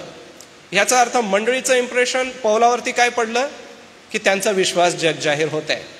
मग प्रियांनो, आज तुमच्या आणि माझ्याविषयी ज्या वेळेला लोक ऐकतील की नंदुरबार मंडळीचे लोक किंवा नंदुरबार मंडळीचा ख्रिस्ती व्यक्ती, तर त्याचं इम्प्रेशन ऐकणाऱ्यांवरती काय पडेल किंवा बघणाऱ्यांवरती त्याचा काय प्रभाव पडेल? त्याचा प्रभाव हाच पडला पाहिजे की ह्या लोकांचा विश्वास इतका चांगला आहे की या लोकांचा विश्वास जगजाहीर होत आहे. खरं पाहिलं असता रोमकरास पत्र जे आहे ह्याच्यामध्ये फार सैद्धांतिक विषय आहेत. 8 महत्वाचे विषय संत पावलाने लिहिलेले आहेत याच्यामध्ये. जर आपल्याला हवं असेल तर लिहून घ्या. पापाविषयी पौलाने ह्याच्यामध्ये फार बारीक लिहिलेलं आहे. बाकीचे तुम्ही पत्र वाचा. असं म्हणतात की पौलाने 13 पत्र लिहिली, परंतु पापाविषयी जर आपल्याला माहिती पाहिजे तर आपण रोमकरास पत्र वाचा. त्याच्यानंतर पौलाने विश्वासाने आम्ही नीतिमान ठरतो हा महत्वाचा मुद्दा मांडला. त्याच्यानंतर त्याने कृपेने तारण होतं, कर्मांनी होत नाही. पवित्र आत्म्याचं कार्य तुमच्या आणि माझ्या जीवनात व्हावं. तारण आणि पवित्रपणा यहुदी आणि यहुदी नसलेले येशू ख्रिस्तामध्ये एक आहेत. देवाचं सार्वभौमत्व आहे आणि पवित्र जीवन जगण्यासाठी तुम्हाला आणि मला देवाने प्रेरित केलेलं आहे. या 8 महत्वाच्या गोष्टी त्याने या ठिकाणी म्हणजे 16 अध्यायाच्या या पत्रामध्ये लिहिल्या. झालं असं की प्रभू येशू ख्रिस्त इसवी सन 32 किंवा 33 मध्ये स्वर्गारोहण झालं. खाली मंडळी उरली आणि या मंडळीने इसवी सन 55 ते 57 या काळामध्ये पौलाने ह्या मंडळीला सुवार्ता सांगितली. या मंडळीला देवाचा निरोप दिला आणि देवाचा निरोप या मंडळीला देऊन मंडळीमध्ये त्याने हे मोठं सुवार्ता प्रचार कार्य केलं. प्रियांनो, मंडळीबद्दल त्याचं असं लक्षात आलं की यांचा विश्वास जगजाहीर होत आहे. बघा, मनुष्य ज्या वेळेला निघून जातो त्यावेळेला त्याच्या आठवणी राहतात आणि त्याच्या आठवणी या आम्हाला त्या माणसाबद्दल साक्ष देतात. जसं रोमची मंडळी लोकांना काय ओळख देत होती की त्यांच्या विश्वासाची ती ओळख देत होती. मग प्रियांनो, आज तुमच्या आणि माझा विश्वास जगजाहीर होत आहे का? जगजाहीर होणे म्हणजे लोकांना कळणे. एखादी गोष्ट जी आपण लपून ठेवत असतो पण अचानक ती सगळ्यांना समजली तर त्याला म्हणतात की ही गोष्ट जगजाहीर झालेली आहे. जसं सायन्सच्या क्षेत्रामध्ये आपण पाहिलं तर न्यूक्लिअर बॉम्ब प्रत्येक देशाने बनवलेले आहेत. प्रत्येकाने लपवून ठेवले होते आणि जसजशा त्यांच्या चाचण्या झाल्या समुद्रामध्ये किंवा विविध ठिकाणी गुप्तपणे त्यांच्या चाचण्या झाल्या, जगाला आपोआप कळून आलं की कोणत्या कोणत्या देशाकडे न्यूक्लिअर बॉम्ब आहेत, कोणत्या कोणत्या देशांकडे शस्त्र आहेत, वेपन्स आहेत. आपोआप लोकांना कळलं, ते लपून राहिलं नाही. मग प्रियांनो, तुमचा आणि माझा विश्वास कधीच लपून राहत नाही. तुमचा विश्वास लोकांना जगजाहीर होऊ द्या. एखाद्या व्यक्तीविषयी जगजाहीर ज्या वेळेला गोष्टी होतात त्यावेळेला ते त्याचं जीवन दाखवतात. जसे अनेक पूर्वज जे आपले होऊन गेले, आपल्या मंडळीतले होऊन गेले, त्यांच्याविषयी आज ही गोष्टी निघाल्या तर आपण असं ऐकतो की त्यांची प्रार्थना खूप सुंदर होती, ते खूप छान प्रार्थना करायचे. किंवा एका व्यक्तीविषयी मी असं ऐकलं की पाळकसाहेब अमुक अमुक व्यक्ती इतके सुंदर बायबल वाचायचे की असं वाटायचं की आम्ही रेडिओ ऐकत आहोत. अशी साक्ष आहे लोकांची. काही लोकांची इतकी सुंदर साक्ष आहे की ते रस्त्याने जात असतात ट्रॅक्स वाटायचे, सुवार्ता सांगायचे. काही लोकांची इतकी सुंदर साक्ष आहे की ते सुवार्ता प्रचारासाठी गटागटाने विविध खेड्यांमध्ये जायचे आणि सुवार्ता सांगायचे. मग बघा, त्यांचा विश्वास त्या पद्धतीने जगजाहीर होत होता. मग प्रियांनो, आज तुमचा आणि माझा विश्वास कशा रीतीने जगजाहीर होत आहे त्याचा गंभीरपणे विचार करा. 1517 साली मार्टिन लुथर यांनी एक पाऊल उचललं आणि ते म्हणजे त्यांनी कृपेने तारण होतं हा एक मुद्दा रोमकरास पत्रातून घेतला आणि रोमन कॅथलिक संघामधून ते बाहेर निघाले आणि त्यांनी विरोध करून प्रोटेस्टंट हा एक प्रभाव सर्व लोकांना दिला.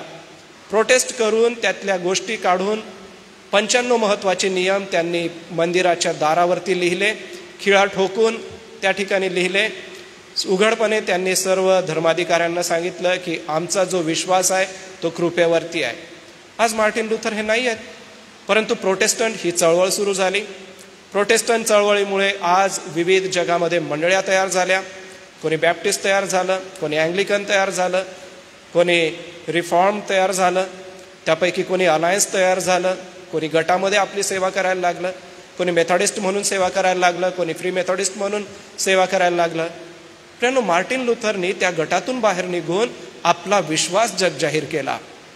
मग प्रियांनो, तुमचा आणि माझा विश्वास आपल्या घरापुरता मर्यादित ठेवू नका. तुमचा आणि माझा जो विश्वास आहे तो संपूर्ण जगासाठी दाखवला पाहिजे. मग आपला हा जो विश्वास आहे हा विश्वास जगाला कसा दाखवायचा त्याचंच मार्गदर्शन या रोमच्याच पत्रामध्ये आहे. की आमचा विश्वास जर आहे तर तो कसा दाखवायचा, तर पहिली गोष्ट तुम्हाला आणि मला आमच्या विश्वासाला दाखवण्यासाठी 12व्या अध्यायाकडे जावं लागेल. रोमकरास पत्रातलं 12वा अध्याय आणि पहिल्या वचनाकडे. जसं पहिल्या अध्यायाच्या 8व्या वचनात तो सांगतो की तुमचा विश्वास जगजाहीर झाला पाहिजे किंवा जगजाहीर होत आहे. मग प्रियांनो, जर रोमच्या मंडळीचा विश्वास जगजाहीर होत होता तर माझा स्वतःचा विश्वास का नाही जगजाहीर व्हावा, का लोकांपर्यंत नाही कळावा? तर तुमचा विश्वास जर तुम्हाला आणि मला जगजाहीर करायचा आहे तर एक गोष्ट तुम्हाला आणि मला करायची आहे, ती म्हणजे आम्हाला पवित्र जीवन जगायचं आहे. जगजाहीर होण्यासाठी काय गोष्ट करायची? सगळ्यात पहिले पवित्र जीवन जगा. बघा वचन 1 आणि 2. बंधुजन हो, तुम्ही आध्यात्मिक दानांविषयी अजाण असावे अशी माझी इच्छा नाही. तुम्ही परराष्ट्रीय होता तेव्हा जसे तुम्हाला वळण लावण्यात येत होते तसे तुम्ही, क्षमा करा, मी करिंथ हे पत्र काढलं गेलं माझ्याकडून. रोम 12वा अध्याय 1 आणि 2 वचन. म्हणून बंधुजन हो, मी देवाच्या करुणेमुळे तुम्हाला विनंती करीतो की तुम्ही आपली शरीरे जिवंत, पवित्र व देवाला ग्रहणीय यज्ञ म्हणून समर्पण करावी. ही तुमची आध्यात्मिक सेवा आहे. देवाची उत्तम, ग्रहणीय व परिपूर्ण इच्छा काय आहे हे तुम्ही समजून घ्यावे. म्हणून या युगाबरोबर समरूप होऊ नका, तर आपल्या मनाच्या नवीकरणाने स्वतःचं रूपांतर होऊ द्या. प्रियांनो, आपला विश्वास जर जगजाहीर व्हायचा आहे तर पहिली गोष्ट एकच करा, पवित्र जीवन जगा. मग पवित्र जीवन जगण्यासाठी मनुष्याला शक्य आहे का? कारण बघा, आज प्रसार माध्यमं तुम्ही बघा किंवा मोबाईल हातामध्ये घेतल्यानंतर नको ते चित्र नजरेसमोर येतात, नको त्या न्यूज आम्हाला वाचाव्या लागतात. कितीही रिस्ट्रिक्ट मोडमध्ये तुम्ही राहिलात तरी त्या गोष्टी येतात, आमच्या नजरेवरती येतात, आमच्या कानावरती येतात, आमच्या मनामध्ये येतात. मग पवित्र जीवन जगणं शक्य आहे का? हा प्रियांनो, पवित्र जीवन जगणं शक्य आहे. ते कसं शक्य आहे ते आम्हाला पेत्र शिकवतो. पेत्राच्या पहिल्या अध्यायामध्ये, कृपा करून पेत्राचं पहिलं पत्र, त्याच्यामध्ये पवित्र जीवन जगण्यासाठी आम्हाला स्पष्ट सांगितलं आहे आणि ते जगावंच लागेल. पहिले पेत्र पहिल्या अध्यायाचं 15वं वचन बघा. त्यात असं म्हटलंय, पहिल्या अध्यायाचं 15वं वचन. तर तुम्हाला पाचारण करणारा जसा पवित्र आहे तसे तुम्ही सर्व प्रकारच्या आचरणात पवित्र असा, कारण असं शास्त्रलेख आहे की तुम्ही पवित्र असा कारण मी पवित्र आहे. रोमकरास पत्र म्हणतं की आपल्या शरीराचा तुम्ही जणू काही यज्ञ करा. ही पवित्रता आहे प्रियांनो, आणि ही पवित्रता जी आहे ती तुम्हाला आणि मला जगावीच लागेल. पवित्रता जगण्यासाठी आमचे शब्द, आमचे विचार, आमची नजर, आमचे ऐकण्याचे कान फार गरजेचे आहे. म्हणूनच संडे स्कूलच्या विद्यार्थ्यांना आम्ही लहानपणी गाणं शिकवायचो की तुझे डोळे काय पाहतात ते सांभाळ, ते सांभाळ, देवबापवरती राहतो तो प्रेमाने पाहतो, तुझे डोळे काय पाहतात ते सांभाळ, तुझे कान काय ऐकतात ते सांभाळ, तुझे तोंड काय बोलतंय ते सांभाळ, देवबापवरती राहतो तो प्रेमाने पाहतो, तुझे तोंड काय बोलते ते सांभाळ. प्रियांनो, सैद्धांतिक गोष्टी आम्हाला आमच्या मिशनऱ्यांनी शिकवल्या. संडे स्कूल पासूनच त्या बारीक गोष्टी शिकवल्या. मग प्रियांनो, आज तुम्हाला आणि मला जर मनापासून असं वाटतंय की माझ्या विश्वासाबद्दल, माझा जो देवावर विश्वास आहे त्याच्याबद्दल जर सगळ्यांना समजायला पाहिजे, तर मी आजपासून पवित्र जीवन जगेल. आणि पवित्र जीवन जगण्यासाठी पळवाट नाहीये. स्पष्टपणे आम्हाला येथे म्हटलेलं आहे की आमचा पिता जसा पवित्र आहे तसं तुम्ही पवित्र असलंच पाहिजे. बघा 15 वचन, आम्हाला जसा पाचारण करणारा पवित्र आहे, सर्व प्रकारच्या आचरणात पवित्र असा. सर्व प्रकारच्या विचारात पवित्र असा लिहिलेलं आहे का? सर्व प्रकारच्या बोलण्यामध्ये पवित्र असा असं लिहिलेलं आहे का? सर्व प्रकारच्या ऐकण्यामध्ये पवित्र असा असं लिहिलेलं आहे का? आचरणात पवित्र असा असं म्हटलेलं आहे. आचरण म्हणजे काय? तर सकाळी उठल्यापासून रात्री झोपेपर्यंत ज्या लोकांना आम्ही भेटतो, बोलतो, एकट्यामध्ये आम्ही काय करतो, हे सगळं आमच्या आचरणाचा भाग आहे. मग ते सगळं आचरण पवित्रच असलं पाहिजे. 16वं वचन काय म्हणतं? तुम्ही पवित्र असा कारण मी पवित्र आहे. देव इतका पवित्र आहे तो मानवी डोळ्याने दिसणार नाही. मोशेलाही त्याचं दर्शन घडलं नाही. प्रभू येशू ख्रिस्ताच्या द्वारे आम्हाला त्याचं स्वरूप कळून आलं की देव किती पवित्र आहे. प्रियांनो, देव पवित्र आहे तर ती पवित्रता तुम्हाला घ्यावीच लागेल. ज्या दिवशी आम्ही पवित्रतेमध्ये आपलं जीवन जगू, तेथून आमचा विश्वास जगजाहीर होईल. गलतीकरास पत्र याच्या 5व्या अध्यायाकडे बघा. आत्म्याची फळं त्या ठिकाणी आहे. ह्या गलतीच्या 5व्या अध्यायामध्ये 22व्या वचनापासून पुढे जे सांगितलेलं आहे त्याकडे लक्ष द्या. त्यामध्ये आत्म्याची जी फळं आहे ती आहे प्रीती, आनंद, शांती, सहनशीलता, ममता, चांगुलपणा, विश्वासूपणा, सौम्यता, इंद्रियदम ही आहे. अशा विरुद्ध नियमशास्त्र नाही. काय आहे आत्म्याचं फळ? प्रीती आहे, शांती आहे, सहनशीलता आहे. ही पवित्र आत्म्याची फळं आहे. मग पवित्र आत्मा तुमच्या आणि माझ्या अंतःकरणात आहे तर आमच्यातून प्रीती दिसते. पवित्र आत्मा तुमच्या आणि माझ्या अंतःकरणात आहे तर आमच्यामध्ये आनंद दिसतो. पवित्र आत्मा आमच्यात आहे म्हणून आमच्यात शांती, सहनशीलता, ममता आणि चांगुलपणा दिसतो. आमच्यामध्ये विश्वासूपणा दिसून येतो. आमच्यामध्ये सौम्यता दिसते. इंद्रिय दमन म्हणजे आपल्या शरीरावर स्वतःचं कंट्रोल असणं, आमच्या शरीराला आम्ही आमच्या नियंत्रणात ठेवणं, त्याला म्हटलेलं आहे इंद्रिय दमन. मग प्रियांनो, पवित्र जीवन जगण्यासाठी आज आम्हाला फार गरजेचं आहे. बरं, असं नाही आहे की पवित्र शास्त्रामध्ये असे लोक होऊन गेले नाही की ते पवित्र जीवन जगले नाही. हनोक किती पवित्र जीवन जगला बरं. हनोक इतका पवित्र जीवन जगला की परमेश्वराने त्याला लोकांतरी नेलं. म्हणजे हनोकासारखा व्यक्ती या भूतलावर पवित्र जीवन जगू शकतो. दुसरी गोष्ट जर पाहिली तर नोहाला परमेश्वराने निवडलं. संपूर्ण जगाचा पाण्याने नाश झाला, नोहा आणि त्याच्या कुटुंबाचा झाला नाही. का झाला नाही? कारण तो पवित्र जीवन जगत होता. त्याच्याकडे जेव्हा परमेश्वराने पाहिलं, परमेश्वराने एक शब्द त्याला म्हटलं की नोहासारखा नीतिमान या भूतलावर दुसरं कोणी नाही.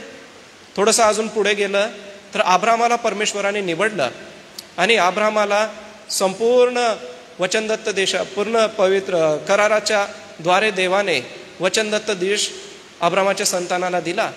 पवित्र जीवन जगला तो, कारण तो मूर्तीपूजक होता, ऊर देशामध्ये राहणारा होता. परंतु त्याचं पवित्र जीवन जगणं परमेश्वराने पाहिलं व त्यामधून त्याला बाहेर काढलं. सोबतच जर आपण पुढे गेला तर मोशे पण आपल्या जीवनामध्ये पवित्र जीवन जगला आणि मोशेलाही देवाने आपली कृपा पुरवली.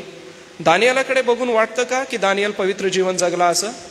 हां, कारण ज्या वेळेला राजाचं अन्न त्याच्या समोर आणलं, मिष्टान्न व काही प्रकारचे पेय, ते त्याने खाल्ले नाही, आपल्या मित्रांनाही खाऊ दिले नाही, ते अशुद्ध आहेत असं त्याने सांगितलं. यावरून हे दिसून येतं की या पापिष्ट राष्ट्रामध्ये, या जगामध्ये पवित्र जीवन जगणारे लोक होते दानियेलासारखे. सोबतच थोडंसं पुढं गेलं तर येशू ख्रिस्त पवित्र जीवन जगला का? हो, येशू ख्रिस्त पवित्र जीवन जगला. मरिया पवित्र जीवन जगली का? हो, मरिया पवित्र जीवन जगली. ती इतकी पवित्र जीवन जगली की देवाने तिच्याकडे पाहिलं आणि तिच्या पोटी प्रभू येशू ख्रिस्ताचा जन्म झाला. याचा अर्थ ती किती चांगलं आणि पवित्र जीवन जगत असेल. मग प्रियांनो, तुम्हाला आणि मला का नाही जगता येणार हे पवित्र जीवन? योसेफाचं जीवन बघा. योसेफाबद्दल म्हटलं की हा नीतिमान होता आणि म्हणूनच प्रभू येशू ख्रिस्ताचं संगोपन करण्याची जबाबदारी योसेफावरती दिली. थोडंसं पुढे गेल्यानंतर ते पण पवित्र जीवन जगला का? प्रेषितांची कृत्यामध्ये त्याला दगडमार होत आहे, इकडून तिकडून दगड त्याच्या अंगावर मारले जात आहे, रक्तबंबाळ पूर्णपणे ठेचला गेलेला आहे आणि काय म्हणतो? हे बापा, हे पाप यांच्याकडे मोजू नको. ह्यालाच म्हणतात पवित्र जीवन जगणं. थोडंसं अजून तुम्ही पुढे गेला तर तिमोथेला एक सल्ला पौलाने दिला. त्याने काय म्हटलं की तू कित्ता हो, विश्वासणाऱ्यांचा कित्ता हो. म्हणजे पवित्र जीवन त्याला जगणं बंधनकारक होतं. 84 वर्षाची हन्ना जी मंदिरामध्ये राहत होती, उपवास प्रार्थना करून लोकांसाठी मध्यस्थी करत होती. 84 वर्षाची आहे, उपवास प्रार्थना करते, म्हणजेच ती पवित्र जीवन जगते. त्यानंतर येशूला ज्या वेळेला मंदिरात नेलं त्या ठिकाणी शिमोन आहे, ज्याने आपल्या हातामध्ये येशूला घेतलं आणि येशूला बघितल्याशिवाय मला मरण येणार नाही अशी त्याची इच्छा होती. बाप्तिस्मा करणारा योहान पवित्र जीवन जगला का? हो, बाप्तिस्मा करणारा योहान पवित्र जीवन जगला. कारण की तो अरण्यात राहत होता, टोळवर अनमत तो खात होता, लोकांना पश्चातापाची सुवार्ता देत होता आणि यार्देन नदीमध्ये तो लोकांना बाप्तिस्मा देत होता. प्रियांनो, हे लोक पवित्र जीवन जगले. आज त्यांचा विश्वास काय जगजाहीर झाला? जितके पण नावं मी आपणाला सांगितली, ह्या सगळ्या नावांकडे बघा. त्यांचा देवावर विश्वास होता आणि तो विश्वास जाहीर झाला. मग प्रियांनो, तुमचा आणि माझा देवावर विश्वास आहे. बालपणापासून तुम्ही आणि मी ख्रिस्ती कुटुंबात जन्मलेलो आहोत. लहानपणापासून संडे स्कूल आम्हाला मिळालं, तरुण संघ मिळाला. पवित्र वचनाचं शिक्षण प्रति रविवारी आणि प्रति सकाळच्या मॉर्निंग डिवोशनमध्ये आपल्याला मिळतं. मग एवढं सगळं मिळून आमचा विश्वास जर जाहीर होत नाही तर कुठंतरी सुधारणा करण्याची गरज आहे. म्हणून आपण आपल्या जीवनामध्ये सुधारणा करून घ्या. आमचं मन आम्हाला शुद्ध ठेवायचं आहे. पवित्र जीवन जगण्यासाठी आम्हाला मन शुद्ध ठेवावं लागेल. स्तोत्र 51 आणि वचन 10 यामध्ये काय म्हटलेलं आहे? माझ्या ठाई शुद्ध हृदय उत्पन्न कर. स्तोत्रकर्ता दावीद राजा देवाला म्हणतो की देवा माझ्या ठाई शुद्ध हृदय उत्पन्न कर. याचा अर्थ पवित्र जीवन जगायला हृदय शुद्ध लागतं. सोबतच आम्हाला देवाचं वचन वाचत राहावं लागेल. इतक्यात आपण गलती 5:22 वाचलं. त्याच्यामध्ये प्रीती आहे, शांती आहे, आनंद आहे. ह्या गोष्टी आम्हाला शिकवतात की आम्ही कशा पद्धतीने देवाचं गौरव करू शकतो. कधी कधी पवित्र जीवन जगायला अडचण येते, कारण आपण या जगात आहोत. सैतान फार धूर्त आहे. पवित्र जीवन जगू नये म्हणून तो प्रत्येकाच्या मनामध्ये विविध कार्य करतो. नको त्या गोष्टी आमच्या मनामध्ये आणतो. नको त्या वाईट कल्पना आमच्या मनामध्ये येतात. नको त्या वाईट गोष्टींच्या आहारी आम्ही जातो आणि आमचा वेळ वाया घालवतो. मग प्रियांनो, अशाने आमचा विश्वास नाही दिसणार. देवाला आमचा विश्वास बघायचा आहे. देवासमोर तुम्हाला आणि मला प्रगट व्हायचं आहे. कर्नेल्याचं उदाहरण बघा. कर्नेल्या यहुदी नव्हता. कर्नेल्या हा इटलीच्या पलटणीचा अधिकारी होता. आणि ह्या कर्नेल्याच्या जीवनाकडे बघून आम्हाला असं दिसतं की त्याचं दानधर्म स्मरण्यात आलं आणि त्याचं दानधर्म परमेश्वराने पाहिलं आणि त्याच्याकडे पेत्राला पाठवलं. कर्नेल्या आणि त्याच्या घरी असलेल्या सगळ्या त्याच्या आप्त नातेवाईकांचा बाप्तिस्मा झाला. कर्नेल्या प्रभूमध्ये आला. एकच गोष्ट आहे, त्याचा विश्वास कसा जाहीर झाला? त्याचं पवित्रतेने जीवन जगणं हे त्याला देवाच्या राज्यात घेऊन आलं. फक्त तो आला नाही, त्याच्या सर्व घरच्यांचा बाप्तिस्मा झाला. त्याच्या दरबारात सेवा करणारे त्याचे लोक या सगळ्यांचा बाप्तिस्मा झाला. पण प्रियांनो, आता दुसरी बाजू अशी पण आहे की जगामध्ये असे लोक आहेत जे पवित्र जीवन जगू शकले नाही. शिमोन जादूगाराचं एक उदाहरण आहे. जर तुम्ही प्रेषितांची कृत्य काढाल तर त्याच्यामध्ये हा जो शिमोन जादूगार आहे तो येतो आणि पैसे देतो पेत्राला आणि म्हणतो की तुम्ही हात ठेवतात त्यावेळेला लोकांना जसा पवित्र आत्मा मिळतो तसं मी पण हात ठेवल्यानंतर लोकांना पवित्र आत्मा मिळावा, म्हणून हे माझ्याकडून तुम्ही पैसे घ्या आणि मला तो पवित्र आत्मा द्या. या शिमोन जादूगाराला पेत्राने हटकलं आणि म्हटलं की तुझं लक्ष जगाच्या संपत्तीकडे आहे आणि ह्याच्यामध्ये तुझा नाश होईल. तो पवित्र जीवन जगू शकला नाही. हेरोद ह्याला फार मोठं पद परमेश्वराने दिलं होतं. हेरोदाला संपूर्ण यहुदी साम्राज्याला सांभाळायसाठी तो होता. परंतु त्याने काय केलं? येशू ख्रिस्ताच्या जन्माची बातमी ऐकली आणि तेथून पुढे 2 वर्षाच्या लेकरांची त्याने कत्तल केली. 2 वर्षाची लेकरं त्याने मारून टाकले. पवित्र जीवन जगण्याचा चांगला अधिकार देवाने त्याला दिला होता, परंतु तो जगू शकला नाही. मग प्रियजन हो, आज तुम्ही आणि मी कुठे आहोत? आमचा विश्वास हा आम्हाला कोणाला दाखवायचा नाही, पण स्वतः पुरता तरी मर्यादित ठेवला तरी आज एक लक्षात घ्या की माझ्या विश्वासामध्ये मी पवित्र जीवन जगत आहे का? किंवा अशी कोणती गोष्ट आहे की जी माझ्या जीवनाला अपवित्र करत आहे? माझं बघणं, माझं बोलणं, माझं विचार करणं किंवा माझ्याकडून घडणारी एखादी अशी कृती जी माझं विश्वासाला बाधा आणत आहे. प्रियांनो, रोमच्या या मंडळीला फार कळकळीने पौल म्हणतोय की तुमचा विश्वास जग जाहीर होत आहे. या ठिकाणी काय म्हणतो की आपल्या शरीराचा जिवंत, पवित्र, उत्तम, ग्रहणीय देवाला यज्ञ करा. याचा अर्थ तुम्ही पवित्र जीवन जगा. मग पवित्र जीवन जगण्यासाठी देवाचं वचनच तुमचा आणि माझा आधार आहे. देवाचं वचनच आम्हाला पवित्र जीवन जगायला मदत करतं, बाकी दुसरी कोणतीच गोष्ट नाही. आता दुसरी गोष्ट तुम्हाला आणि मला करायची आहे आपला विश्वास जाहीर करण्यासाठी. रोमच्या 12व्या अध्यायामध्येच राहा आणि वचन 9-10 वाचा. प्रीतीमध्ये ढोंग नसावे, वाईटाचा वीट माना, बऱ्याला चिकटून राहा, बंधुप्रेमाच्या बाबतीत एकमेकांना खरा स्नेहभाव दाखवा, तुम्ही प्रत्येक जण दुसऱ्याला आदराने आपणापेक्षा थोर माना. आता ह्याचं सार जर आपण काढलं तर एकच दिसतं, ते म्हणजे प्रीतीने वागा. पहिली गोष्ट काय आहे? पवित्र जीवन जगा, मग तुमचा विश्वास जग जाहीर होईल. दुसरी गोष्ट आहे प्रीतीने वागा.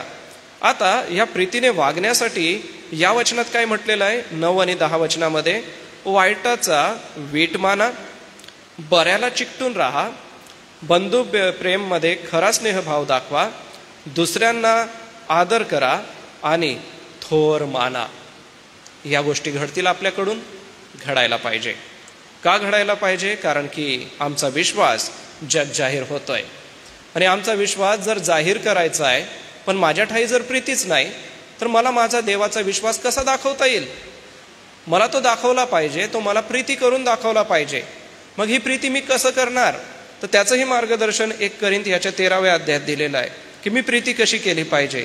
1 कोरिंथ 13व्या अध्यायाचं पहिल्या वचनापासून पुढे जर तुम्ही वाचत गेला तर आम्हाला फार महत्त्वाच्या गोष्टी ह्या 13व्या अध्यायामध्ये सांगितलेल्या आहे. खरं पाहिलं असतं 4थं वचन बघा. प्रीती सहनशील आहे, परोपकारी आहे, प्रीती हेवा करत नाही, प्रीती बडाई मागत नाही, फुगत नाही. एवढंच नव्हे तर गैरशिस्त वागत नाही, स्वार्थ पाहत नाही, चिडत नाही, अनितीमध्ये आनंद मानत नाही. तर कशाबद्दल? सत्याबद्दल आनंद मानते, सर्वांचं सहन करते, सर्व काही खरे मानण्यास सिद्ध असते, सर्वांची आशा धरते, सर्वांसंबंधाने धीर धरते, प्रीती कधी अंतर देत नाही. संदेश संपतील, भाषा समाप्त होतील, विद्या समाप्त होतील, परंतु प्रीती संपणार नाही. याचा अर्थ काय आहे प्रियांनो? जर तुमचा विश्वास जग जाहीर करायचा आहे, किंवा जाऊ द्या जगाला बाजूला ठेवूया, तुमचा विश्वास तुमच्या पुरता जरी मर्यादित ठेवायचा आहे, तर तुम्हाला स्वतःला हा प्रश्न विचारावा लागेल की मी प्रीती करणार आहे का? आणि त्याचं मूल्यमापन या 4थ्या वचनात आहे. जर माझ्यामध्ये सहनशीलता नाही, माझ्यामध्ये उपकार करण्याची वृत्ती नाही, माझ्यामध्ये जर हेवा आहे, माझ्यामध्ये बडाई आहे, माझ्यामध्ये फुगीरपणा आहे, माझ्यामध्ये गैरशिस्त आहे, माझ्यामध्ये स्वार्थ आहे, माझ्यामध्ये चिडकेपणा आहे, माझ्यामध्ये अनिती आहे, मला सत्य आवडत नाही, किंवा मला धीर देता येत नाही, तर प्रियांनो मी प्रीतीमध्ये नाही. पौलाने अजून पुढे काय म्हटलेलं आहे की मला सगळं जमलं पण माझ्या ठाई प्रीती नसली तर वाजणारी थाळी किंवा झणझणणारी झांज असा मी आहे. मग प्रियांनो फार गंभीर गोष्ट तुमची आणि माझी आहे. ती म्हणजे आमचा विश्वास आम्हाला तपासत असताना, आमचा विश्वास जग जाहीर होत असताना आमच्या प्रीतीला आपण तपासून पहा की मी प्रीती करणार आहे का? का माझ्यामध्ये बडाई आहे, माझ्यामध्ये फुगीरपणा आहे, माझ्यामध्ये स्वार्थ आहे का? आणि तो नसावा, तो दूरच असावा, तो कदापि आपल्यात नसो. माझ्यात जर सहनशीलता नाही तर प्रियांनो मी तसा नाही आहे. तिरस्कार आपण कधीच कोणाचा करू नये. जकातदार आणि पापी याचं उदाहरण येशू ख्रिस्ताने सांगितलं. जकातदार आला आणि म्हणाला की या पापी व्यक्तीसारखा मी नाही आहे, मी उपवास करतो, मी दानधर्म करतो, स्वतःला त्याने मोठं केलं. परंतु तो पापी व्यक्ती जमिनीकडे बघाला आणि क्षमा मागून प्रभूकडे म्हणतो, कृपा मागून निघून गेला. म्हणून आपण प्रीती करण्यामध्ये कधीच कमी पडू नका. जर जुन्या करारातलं एक उदाहरण पाहिलं तर नामी आणि रूथचं उदाहरण बघा. प्रीती दिसते का त्या दोघींमध्ये? नामी आणि रूथ बघा, पहिला अध्याय काढा, 16 आणि 17 वचन बघा. रूथेच्या पुस्तकामध्ये पहिला अध्याय काढा आणि 16व्या वचनाकडे बघा. आता नामी सासू आहे तर रूथ ही सून आहे. 16व्या वचनामध्ये ती काय म्हणते? रूथ म्हणाली, मला सोडून जा आणि माझ्या मागे न येता परत जा, असा मला आग्रह करू नका. तुम्ही जेथे जाल तेथे मी येईन. म्हणजे सून आपल्या सासूला काय म्हणते की तुम्ही जेथे जाल तेथे मी येईन, तुम्ही जेथे राहाल तेथे मी राहीन, तुमचे लोक ते माझे लोक, तुमचा देव तो माझा देव. एवढंच ती थांबली नाही. पुढच्या वचनात ती काय म्हणते? तुम्ही मराल तेथे मी मरेन व तेथेच माझी मूठ माती होईल. मृत्यूखेरीज तुमचा आणि माझा कशानेही वियोग झाला तर परमेश्वर माझे त्यानुसार परिपत्य करो. ह्याला म्हणतात प्रीती. कृतीतून दाखवली.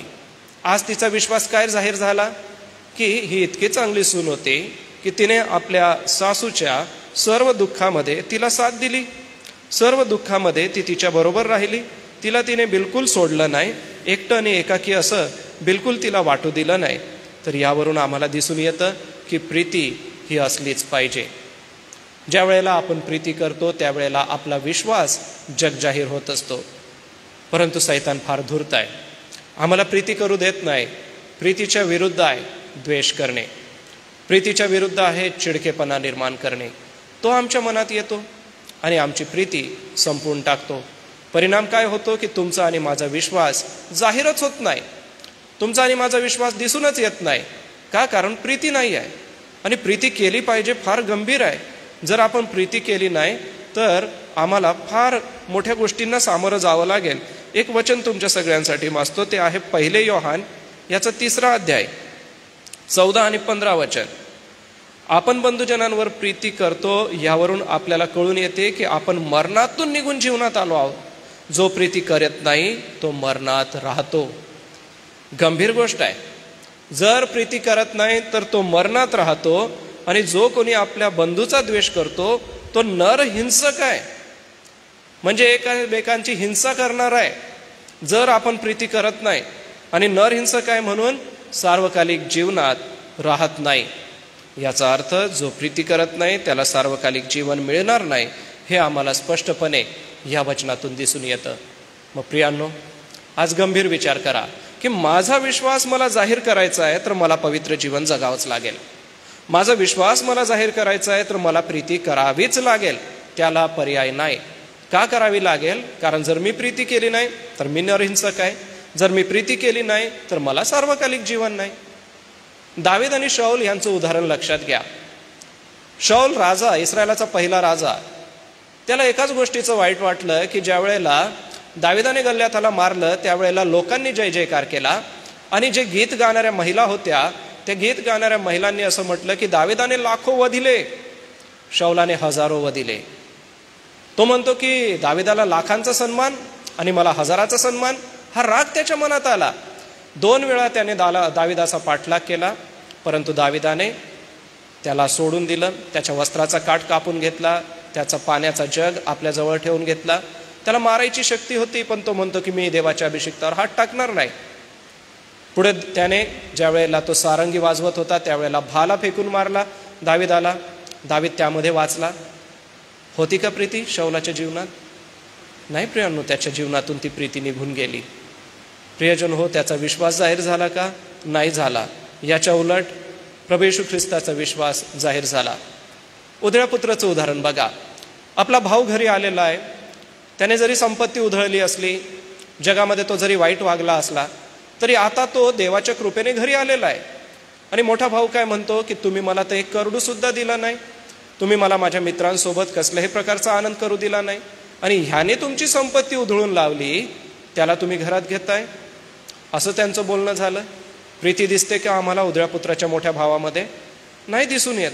आम्हाला प्रीती केलीच पाहिजे, कारण आम्ही प्रीती केली तर पापाची रास झाकून टाकतो. 1 पेत्र 4 अध्यायाचं 8वं वचन कृपा करून आपण बघूया. 1 पेत्र याचं 4 अध्याय आणि वचन 8. मुख्यतः एकमेकांवर निष्ठेने प्रीती करा, कारण प्रीती पापाची रास झाकून टाकते. पापाची रास म्हणजे काय? पापाची रास म्हणजे इतकं भयंकर पाप की ज्याच्यावरती दगड एखाद्या ठिकाणी आपण टाकले तर त्या दगडांचा जणू काय डोंगर तयार होतो. तर म्हणजे तुम्ही प्रीती केली तर ते पाप पूर्णपणे झाकून टाकतं. मग प्रियांनो, आम्हाला प्रीतीशिवाय दुसरं काय पाहिजे? प्रभू येशू ख्रिस्ताने प्रीती केली, तीच प्रीती तुम्हाला आणि मला करायची आहे. बरं, ही प्रीती आम्हाला एकमेकांवर करायची आहे, लोकांवर करायची आहे. ग्रॅहम स्टेन यांचं जीवन आपल्या सगळ्यांना माहिती आहे. 1999 साली ग्रॅहम स्टेन आणि त्यांचे 2 मुलं यांना जिवंतपणे जाळून टाकण्यात आलं. आणि त्यांना जिवंतपणे जाळून टाकण्यात आल्यानंतर मारेकऱ्यांना अटक झाली, खटला चालला. आणि त्या खटल्यामध्ये ज्या वेळेला सुनावणी होती त्यावेळेला ग्लॅडिस, जी ग्रॅहम स्टेनची पत्नी, त्यांना बोलवलं आणि म्हटलं की तुमचं काय म्हणणं आहे? तिने एका वाक्यामध्ये सर्व केस संपवली. ती म्हणाले, मी माझ्या पतीच्या मारेकऱ्यांना आणि माझ्या मुलांच्या मारेकऱ्यांना क्षमा करते. एवढं एक वाक्य ती बोलली आणि केस संपून गेली. सांगायचं तात्पर्य हे, किती मोठं मन असेल तिचं. आपला नवरा जळून मेला, लेकरं जळून मेले, एकाचं वय 7 वर्ष, दुसऱ्याचं 11 वर्ष. एवढी कठीण गोष्ट. आणि ही आताच्या काळातली 1999 सालाची घटना आहे. जिवंत जाळले म्हणून एक पुस्तक आहे, मिळालं तर नक्की वाचा. अनेक लोक जाऊन त्यांना भेटून आले. कुष्ठरोग्यांची सेवा करणं फार कठीण आहे. कुष्ठरोग्यांकडे खूप एक वेगळ्या प्रकारचा वास येतो. त्यांच्या जखमांमधून सतत पू आणि रक्त वाहत राहतं. अशा लोकांच्या जखमा पुसणाऱ्यांना जिवंत जाळून टाकलं. आणि त्यांची प्रीती आम्हाला दाखवते की आम्ही प्रेम करणारे आहोत. मग प्रियांनो, तिचा विश्वास काय जाहीर झाला? ग्लॅडिसचा आणि तिची मुलगी एस्तेर यांचा. त्यांचा विश्वास हा जाहीर झाला की आम्ही प्रीती करणारे आहोत. प्रियांनो, आज तुम्हाला आणि मला अजून स्पष्टीकरणाची गरज नाही आहे. पौलाने रोमच्या मंडळीला पहिल्या अध्यायाच्या 8व्या वचनात स्पष्टपणे सांगितलं की तुमचा विश्वास जग जाहीर होत आहे. मग आज मला वैयक्तिक रीतीने माझा विश्वास जर जग जाहीर करायचा आहे तर पवित्र जीवन जगावं लागेल. दुसरी गोष्ट आहे मला प्रीतीने जीवानं जगावं लागेल. आणि तिसरी गोष्ट आहे मला प्रार्थना करून जीवन जगावं लागेल. त्यासाठी पुन्हा 12व्या अध्यायामध्ये जाऊ. रोमच्या 12व्या अध्यायात आणि 12वं वचन. आशेने हर्षित व्हा, संकटात धीर धरा, प्रार्थनेत तत्पर राहा. आता यात काय म्हटलंय? हर्षाच्या समयी. आम्ही गीत गातो नाही का? कधी हर्षाच्या समयी, कधी क्लेशांच्या प्रलयी, तो चालवी तो चालवी. संकटाच्या समयी आम्हाला प्रार्थना करायची आहे. येशू ख्रिस्ताने अंत्यग्रही विधवेचं उदाहरण दिलं. ही अंत्यग्रही विधवा वारंवार जाऊन दाद मागत होती, परंतु अधिकारी तिची काय ऐकून घेत नव्हता. परंतु ती सतत जात होती. तो म्हणे की मी लोकांना जुमानत नाही व कोणाचं मी ऐकत नाही, परंतु ही विधवा मला त्रास देते, मी आज हिच्या प्रकरणाचा निकाल लावतो. याचा अर्थ तुमची प्रार्थना इतकी सतत आणि सतत असली पाहिजे की आम्हाला नेहमी प्रार्थना केली पाहिजे. वचन आम्हाला स्पष्टपणे म्हणतं की प्रार्थनेमध्ये तत्पर राहा. मग तुम्हाला तुमचा विश्वास जर जाहीर करायचा आहे तर प्रार्थनेमध्ये तत्पर राहावं लागेल. प्रार्थना करायला खंड पडू देऊ नका. प्रार्थना ही इतकी चांगली आहे की जसं त्या कठीण अधिकाऱ्याचं मन बदललं, परमेश्वर प्रार्थनेने मन बदलतो. फिलिप्पियरास पत्र 4व्या अध्यायाचं 6वं वचन असं म्हणतं की कशाविषयी चिंताक्रांत होऊ नका, तर सर्व गोष्टीविषयी प्रार्थना व विनंती करून आभार प्रदर्शनासह आपली मागणी देवाला कळला. प्रार्थना करण्याचे काही आदर्श आहेत, जमलं तर लिहून घ्या. पहिलं प्रार्थनेचा आदर्श आहे प्रभू येशू ख्रिस्त, ज्याने रात्रभर प्रार्थना केली. 40 दिवस तो अरण्यात होता आणि तेथे त्याने प्रार्थनेमध्ये वेळ घालवला. शिष्य ज्या वेळेला निवडायचे त्यावेळेला त्याने रात्रभर प्रार्थना केली. ज्या वेळेला त्याला अटक झाली गेतशेमानी बागेमध्ये, त्या बागेमध्ये पण तो प्रार्थना करत होता. शिष्य झोपलेले होते, तेथेही त्याने प्रार्थना केली. येशू ख्रिस्त प्रार्थनेचा आदर्श आहे. दुसरं आहे दानिएल. दानिएलाला हे कळलं की लिखाणावर सही झालेली आहे आणि आता सही झाली तर काय करायचं, तरी पण तो प्रार्थना करत राहिला. तिसरं आहे मोशे. मोशे देव इतका लोकांवर रागवला की ह्यांना संपून टाकावं, परंतु मोशेने मध्यस्थी केली आणि म्हणाला की परमेश्वरा, तू या लोकांना वचनदत्त देशात घेऊन गेला नाही तर लोक म्हणतील की त्या देवाला ह्यांना नेता आलं नाही म्हणून त्याने अरण्यात यांना मारून टाकलं, तर कृपा कर, या लोकांना क्षमा कर. देवाने क्षमा केली म्हणजे प्रार्थना, मृत्यूसुद्धा किंवा मोठं संकटसुद्धा त्यांच्यावरचं थांबवू शकतं. दावीद राजाने प्रार्थना केल्या का? तो म्हणतो की मी माझी प्रार्थना रचून तुला सादर करीन. तो म्हणतो की मी अहोरात्र तुझ्या गीत गायनाने संचरित होऊन प्रार्थना करेन. एलियाने प्रार्थना केली का? एलिया 500 संदेष्टे एका बाजूला आहेत आणि मोठ्या विश्वासाने त्याने प्रार्थना केली आणि परमेश्वराने अग्नी देऊन आपल्या प्रार्थनेचं उत्तर दिलं. नेहम्याने प्रार्थना केली का कोट बांधत असताना? हां, नेहम्याने प्रार्थना केली आणि कोटाचं बांधकाम त्याने सुरू केलं आणि हे कोटाचं बांधकाम पूर्ण करून त्याने देवाचं गौरव केलं.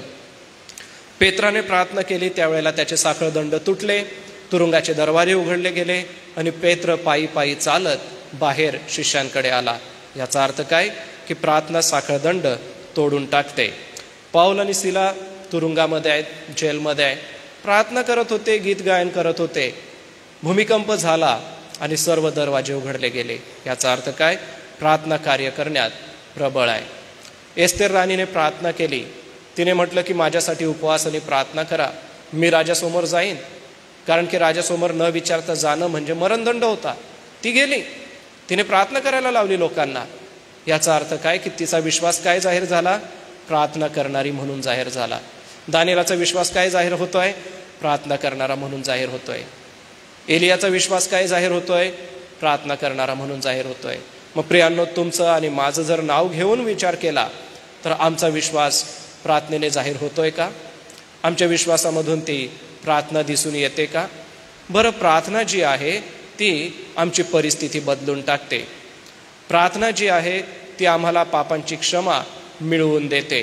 कशी पापांची क्षमा मिळवून देते? तर शलोमोन राजाने मंदिराचं समर्पण केलं आणि मंदिराच्या समर्पण समयी त्याने फार सुंदर प्रार्थना केली. पाहिजे तर लिहून घ्या, आता वेळेअभावी मी ते वाचत नाही. दुसऱ्या इतिहासाच्या 7व्या अध्यायाच्या 14व्या वचनात आहे. तो असं म्हणतो की हे परमेश्वरा, जे लोक या मंदिराकडे तोंड करून प्रार्थना करतील, तू त्यांना त्यांच्या पापदोषाची क्षमा कर. ही शल्मोनाची प्रार्थना होती. या प्रार्थनेने अनेकांना क्षमा मिळाली. प्रार्थना चमत्कार घडवते. जसं तुरुंगाचे दरवाजे उघडले गेले. ज्या वेळेला आपण प्रार्थना करतो त्यावेळेला आम्हाला मार्गदर्शन मिळतं. याकोबाचं पत्र 1 अध्याय 5वं वचन, तुम्हापैकी कोणी ज्ञानाने उणा आहे काय, ते त्याने देवाजवळ मागावे, म्हणजे तो कोणासही दोष न लाविता सर्वांना पूर्णपणे देणग्या देतो. प्रियांनो, प्रार्थना काय करते? तुम्हाला ज्ञान देते. प्रार्थना केल्याने आमचं ज्ञान वाढतं. एवढंच नव्हे तर प्रार्थना केल्याने आम्हाला शांती मिळते. फिलिप्पे 4:6 इतक्यात आपण वाचलं. ते आम्हाला असं शिकवतं की प्रार्थना करणाऱ्यांना शांती आहे. प्रार्थना ज्या वेळेला आपण करतो त्यावेळेला सैतानापासून आम्हाला संरक्षण मिळतं. जागृत रहा असं देवाचं वचन आम्हाला शिकवतं. प्रार्थना करणं यासाठी काही प्रॅक्टिस आहे. ते म्हणजे एकट्यामध्ये प्रार्थना करा. येशू ख्रिस्ताने म्हटलं की आपल्या खोलीत जा, दार लावून घेऊन प्रार्थना कर, म्हणजे तुझा गुप्तवासी पिता तुला त्याचं उत्तर देईल. प्रियांनो, कधीतरी करून बघा. स्वतःला एका खोलीमध्ये कोंडून घ्या, लावून घ्या. घरातल्यांना सांगा की 1-2 तास मला काय हाक मारू नका आणि बसा प्रार्थना करत. इतका सुंदर अनुभव येतो की त्याचं वर्णन करायला शब्द नाही. आपला वेळ प्रार्थनेमध्ये घालवा, तेव्हा तुमचा विश्वास लोकांसमोर जग जाहीर होईल. आम्हाला ते करणं गरजेचं आहे. गुप्तपणे आपण आपल्या देवाची प्रार्थना करणे पाहिजे. प्रार्थनेमध्ये आपण रात्रंदिवस प्रार्थनेमध्ये वेळ घालवला पाहिजे. ज्या वेळेला आपण प्रार्थना करतो त्यावेळेला आम्हाला ज्या गोष्टी मिळतात त्यामध्ये आम्हाला भय, चिंता ज्या सतावतात त्या दूर होऊन जातात. फिलिप्पे 4:6 काय म्हणतं की कशाविषयी चिंताक्रांत होऊ नका, तर आभार प्रदर्शनासह आपली मागणी देवाला कळवा. मग भीती ज्या वेळेला वाटते, एखाद्या गोष्टीचं संकट तुम्हाला वाटतं, भय वाटतं, खोलीत जा, प्रार्थना करा, देवाकडे मागा. एक शेवटलं वचन वाचतो, मग आपण थांबू. प्रगटीकरण 3 अध्यायाचं 20वं वचन. प्रगटी 3 आणि 20 मध्ये असं म्हटलेलं आहे, पहा मी दाराशी उभा आहे व दार ठोकीत आहे. जर कोणी माझी वाणी ऐकून दार उघडील तर मी त्याच्याजवळ आत जाईन व त्याच्याबरोबर जेवीन आणि तो माझ्याबरोबर जेवीन. आता याचा अर्थ काय की प्रार्थनेच्या द्वारे आम्ही दार ठोकतो जणू काय देवाचं, आणि मी दाराशी उभा आहे. म्हणजे आता परमेश्वर स्वतः आमच्या दाराशी उभा आहे आणि परमेश्वर स्वतः तुमच्या आणि माझ्या दाराशी उभा आहे. तर आता आम्हाला काय करायचं आहे? आज फक्त रोमकरास पत्र हे आपण एक मूळ वचन आपण घेतलेलं आहे. रोम 1:8, तुमचा विश्वास जग जाहीर होत आहे. मग हेच वचन तुम्हाला आणि मला लागूकरण करा की माझा विश्वास जग जाहीर होत आहे का? मग माझा विश्वास मला जाहीर करायचा आहे तर सर्वात पहिले मला हे केलं पाहिजे, रोम 12:1 आणि 2, पवित्र जीवन जगलं पाहिजे. प्रियांनो, पवित्र जीवन जगण्यासाठी देवाकडे शक्ती मागा. पवित्र जीवन जगण्यासाठी देवाकडे कृपा मागा. पवित्र जीवन जगण्यासाठी स्वतःला शिस्त लावा.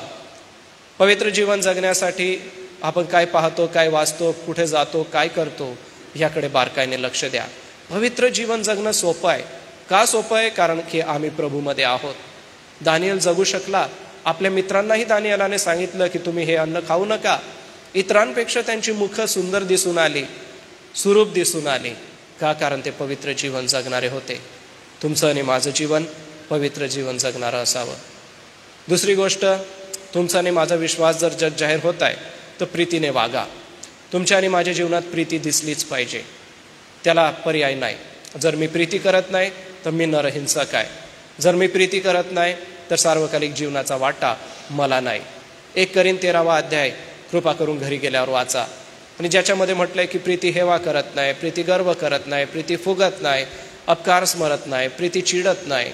तर प्रियांनो, तुमचा विश्वास जर जग जाहीर करायचा आहे तर प्रीती करा. आणि तिसरी गोष्ट, तुमचा विश्वास जग जाहीर करायचा आहे तर प्रार्थना करा.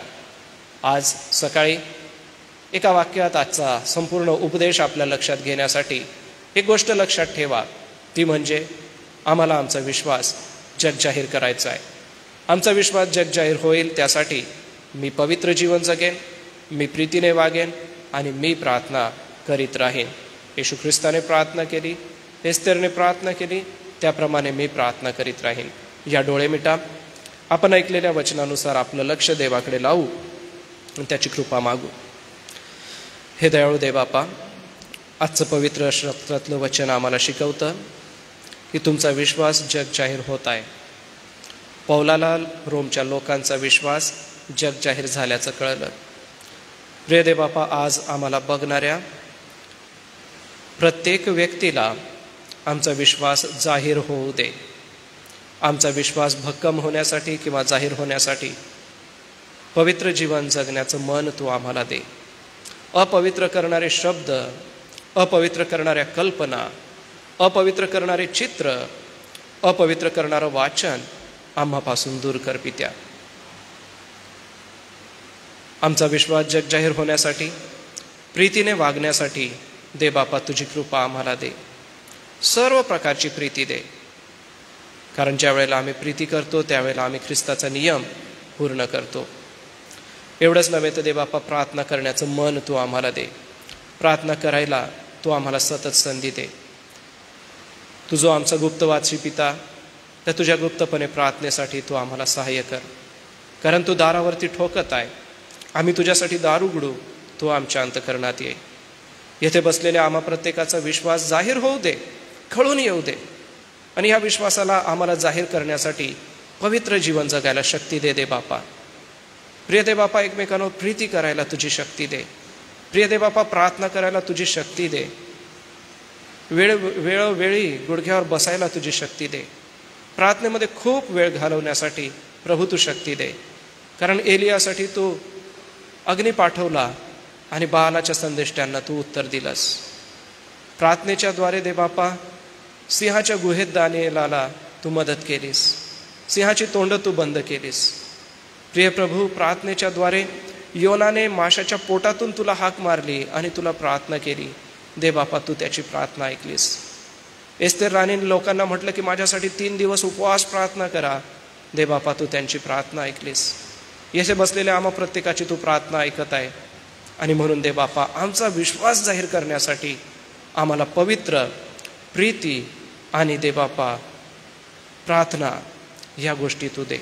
तुझी कृपा आमच्यावर ठेव. ही प्रार्थना धन्य तारणाऱ्या प्रभू येशू ख्रिस्ताच्या गोड आणि सुमधुर नावात केली म्हणून तू ऐक. आमेन. या आपण सगळे उभे राहू. प्रभूने शिकवलेली प्रार्थना आपण म्हणूया. हे आमच्या स्वर्गातील पित्या, तुझे नाव पवित्र मानले जाओ. तुझे राज्य येऊ. जसे स्वर्गात तसेच पृथ्वीवरही तुझ्या इच्छेप्रमाणे हो. आमची रोजची भाकर आज तू आम्हास दे. आणि जसे आम्ही आमचे ऋण्यास ऋण सोडितो तसेच तू आमचे ऋण आम्हास हो. आणि आम्हास परीक्षेत आणू नकोस, तर आम्हास सर्व वाईटापासून सोडे. कारण की राज्य सामर्थ्याने ही सर्व. मी रेव्हरंड जयेश पठारे पाळकसाहेब आपणाला विनंती करेन, कृपा करून आपण पुढे या व मंडळीसाठी प्रभूचा आशीर्वाद आपण द्या. बंधुजनो, आता इतकेच म्हणतो, तुमचे कल्याण असो, तुम्हास पूर्णता लाभो, समाधान मिळो, तुम्ही एक चित्त व्हा, शांतीने राहा, म्हणजे शांतीचा व प्रीतीचा देव तुम्हास सह राहील. आणि आता आपला तारणारा प्रभू येशू ख्रिस्ताची कृपा, देवबापाची प्रीती आणि पवित्र आत्म्याची गोड संगती यामुळेतील सर्व लहान थोर सभासदांबरोबर, आमच्या SM ट्रस्टच्या सेवा कार्याबरोबर, देवाची मंडळी आणि इस्रायल राष्ट्र याबरोबर आता आणि सदा सर्व काळ असो. आमेन.